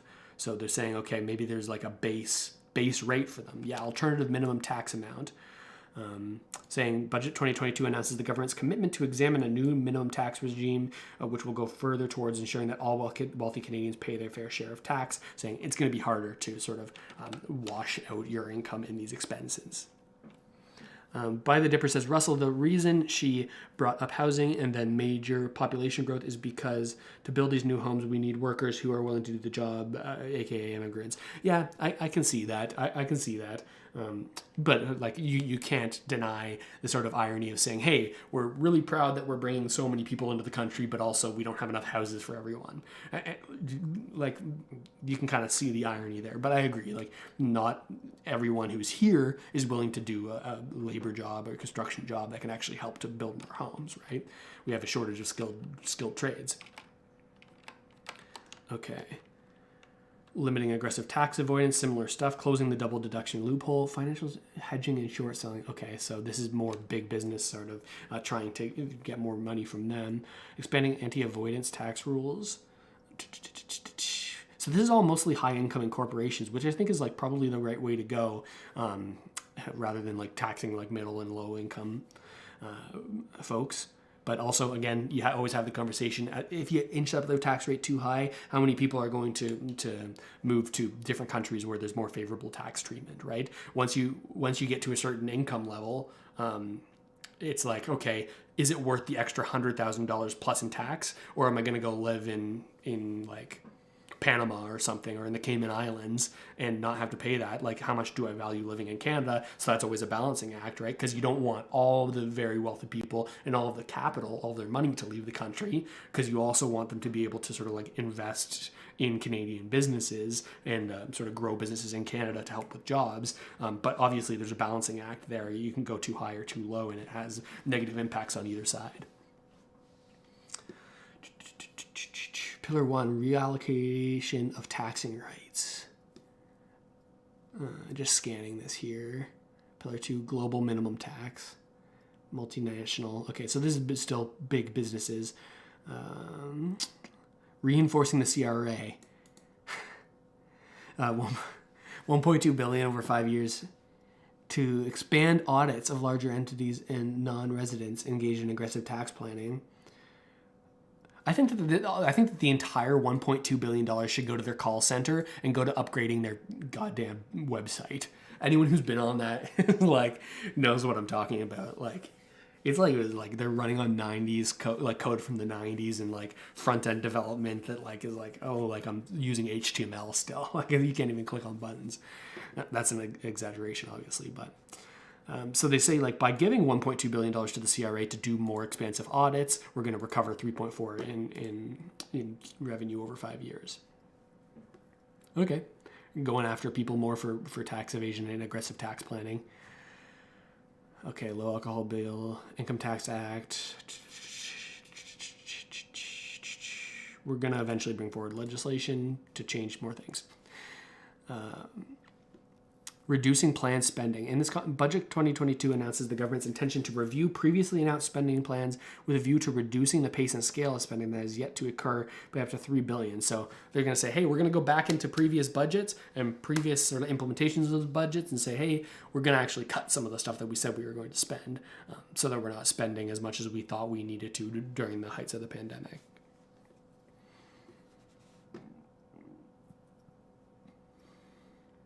Strategic policy review, similar stuff. Council of Economic Advisors. Long-term economic growth is essential. Establish a permanent Council of Economic Advisors. Okay, So makeup of council in the coming months. That'll be interesting. I wonder who they're going to put on the Council of Economic Advisors. Like a lot of people say, like, oh, are we just going to have the same people that are making decisions now on this Council of Advisors? Like that's a little odd. Certainly, I'm going to hone on this. Oh, actually, we might be getting into it right here. Oh no, this is just negative. I was about to say we need better digital asset legislation in Canada. It's a growing industry. It's not all scams. It's not all like surface level. Yes, that there's a lot of that going on. A lot of scams. A lot of like crap projects that aren't actually doing anything. But behind the curtains, it's actually a very left-leaning like disintermediating the power of big corporations and giving the ability for people to earn equity in businesses that can grow dramatically, giving access to everyone, not just like accredited investors with like over $1 million already can invest in these early stage things, right?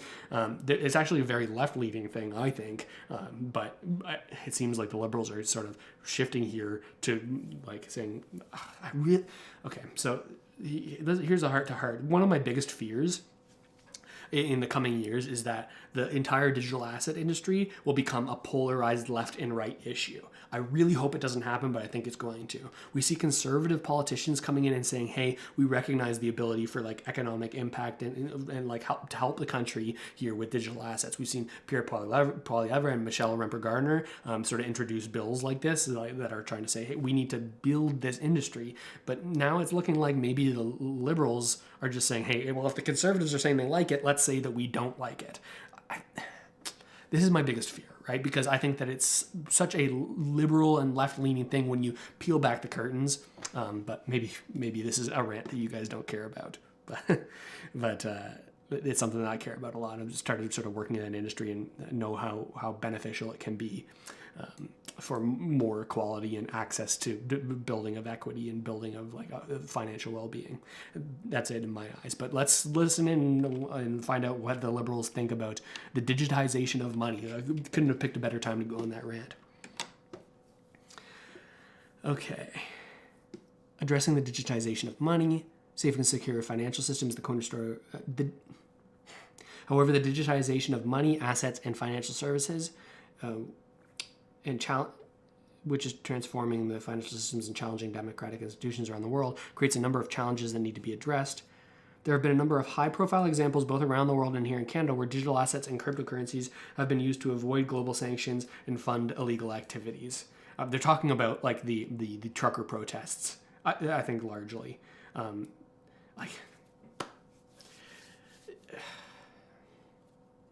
What I don't want to see is more full country control, like more centralized control over individuals' assets.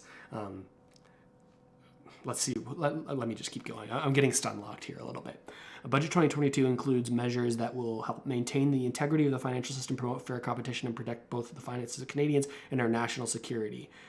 Don't label this as a major national security risk. Budget 2022 announces the government's intention to launch a financial sector legislative review focused on the digitization of money and maintaining financial sector stability and security. The first phase of the review will be directed at digital currencies, including cryptocurrencies and stablecoins. So this is very negative, what they're saying here. This is very negative, what they're saying here for the industry, I think. Because what they're saying, like, this is me reading through the lines a little bit, and this is skewed. I'll be the first to say this is my bias coming in a little bit. But a legislative review focused on the digitization of money and maintaining financial sector stability and security.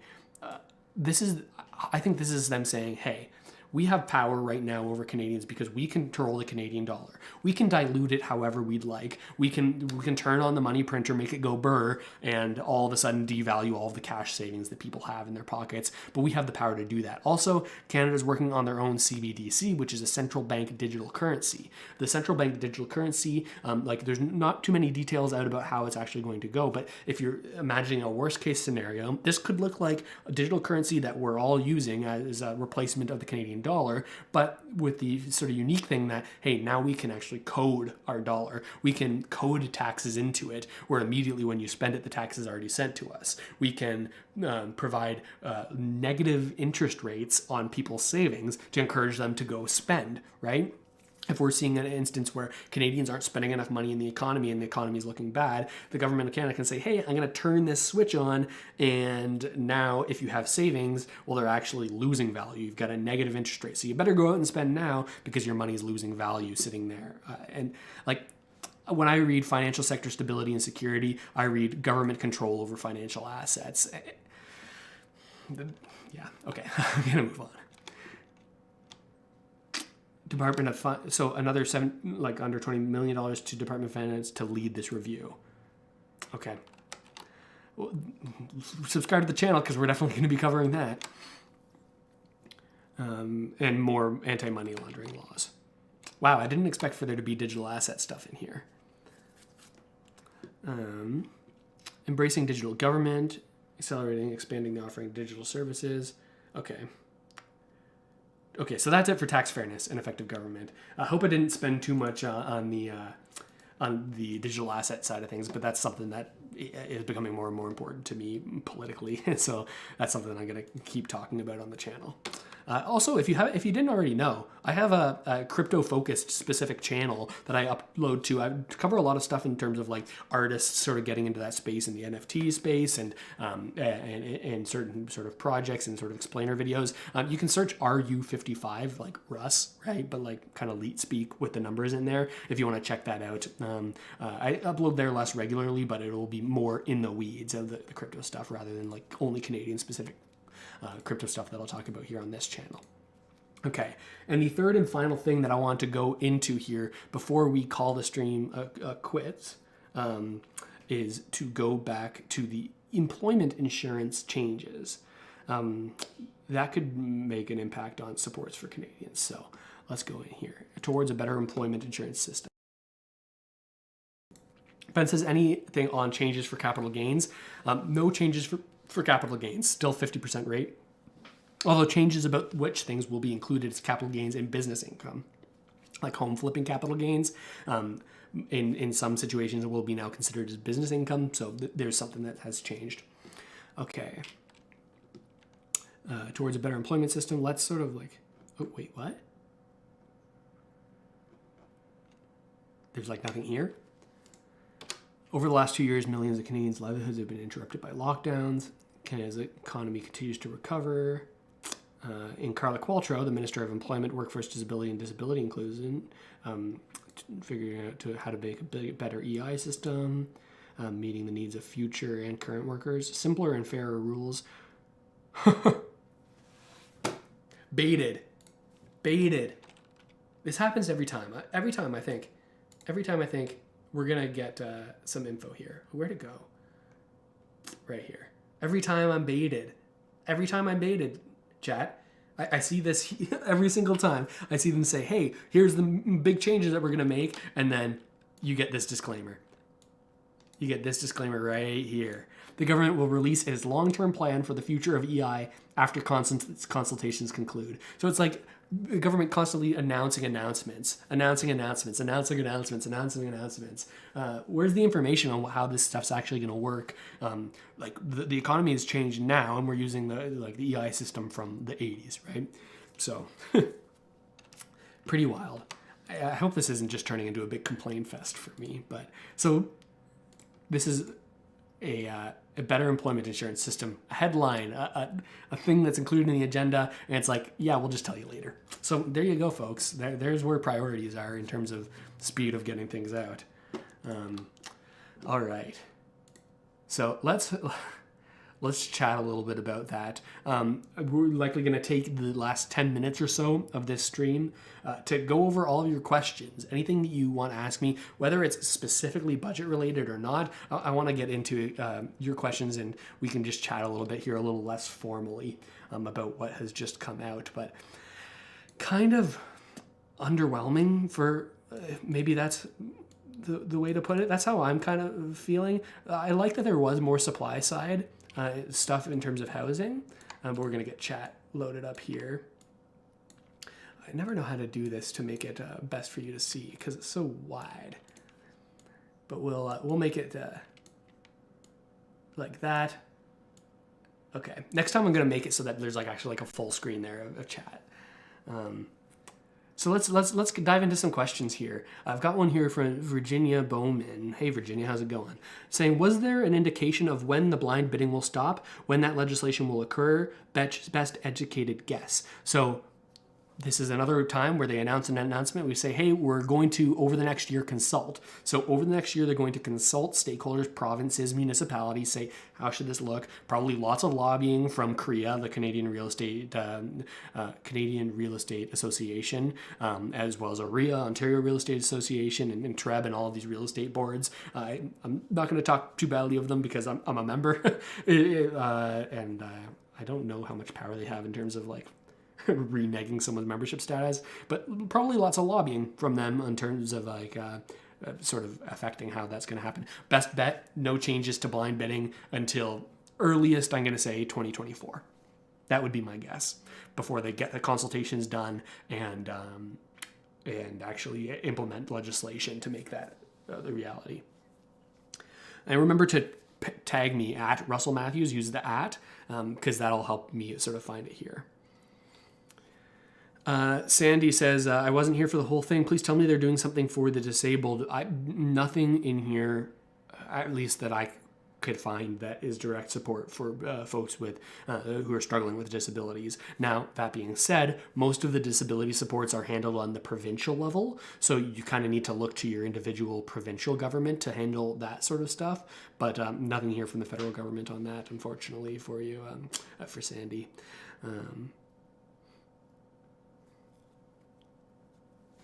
William says, do you think EDA Roth will be the method used to get houses built? I'm not familiar with that. If you want to explain like what that is, or maybe what that acronym is, I might be able to provide some insight there. Darius says, with the @Russell Matthews tag, when do you think the government will implement the Canada Disability Benefit? I think that this is something that was also included in the last budget, but I can't quite remember where that's at. You get to hear my clacky keyboard there. Disability benefits. In terms of the new one, I haven't heard, there's no new legislation currently in the House of Commons. So at the very least, it's not happening right now.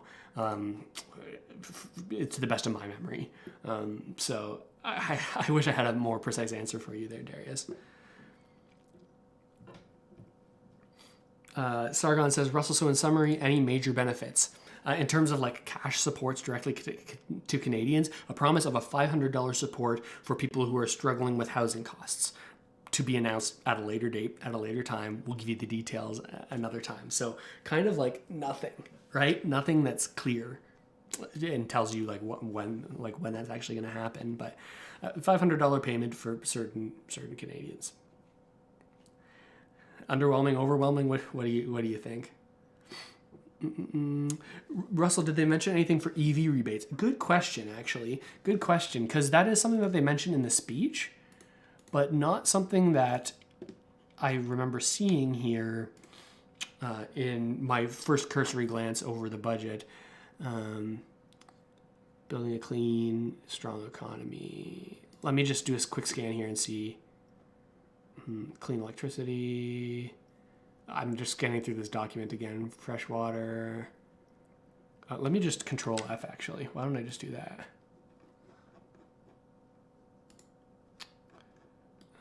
Oh, maybe I can't. Maybe I can't, unless I go into my downloaded version of the copy.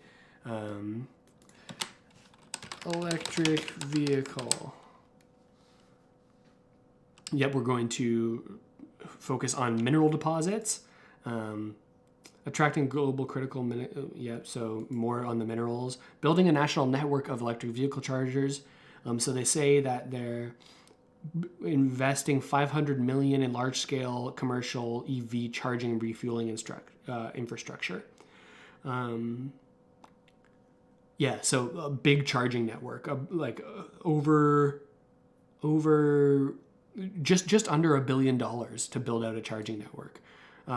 They said that they're going to make EVs more affordable for Canadians, but maybe they just meant like not through tax credits. Maybe they meant through like us being the ones that are producing the components, and maybe like not having to pay like import duties and taxes. Darius says, I'll keep holding Trudeau's feet to the fire until that disability benefits passed. Like that scene in The Big Lebowski. Where's the money? I like it. I like it, Darius. Yeah, no UBI for the folks who are asking in. This is something that like maybe people who were very pro NDP would be a little bit frustrated with this budget, right? Because when they're saying, hey, we used our power to get things that weren't already here, but how do we know that any of the things that they sort of announced here weren't going to be there anyways? Like, what did they really use their power? Like, how did they leverage their power? We're not seeing like more supports for individual Canadians. Not seeing like anything close to a UBI. So that's pretty wild.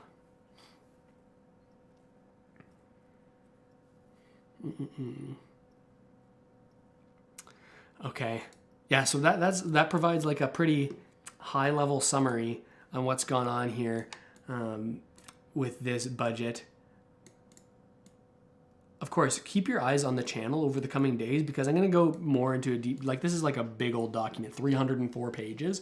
I'm going to do my best to get through it and then bring you the key insights that you need to know about in order to like actually know everything that's sort of been included here in the budget, because a lot's in here, but a lot that isn't the most overwhelming. But maybe there's some key bits in here. Maybe there's a little bit of stuff in here that we haven't found yet. So subscribe to the channel if you haven't already done so. Also, I'll plug, just because it helps the channel as well and like helps support me as I do these streams. If you check out the links in the description, those are things that if you haven't ever invested in a stock before, you can do so with Wealth Simple right there and actually get a $50 bonus when you sign up and deposit $150. So if not to invest in the stocks, so you could certainly get the bonus. And also the Newton down there is giving you $25 for free when you invest in your first cryptocurrency.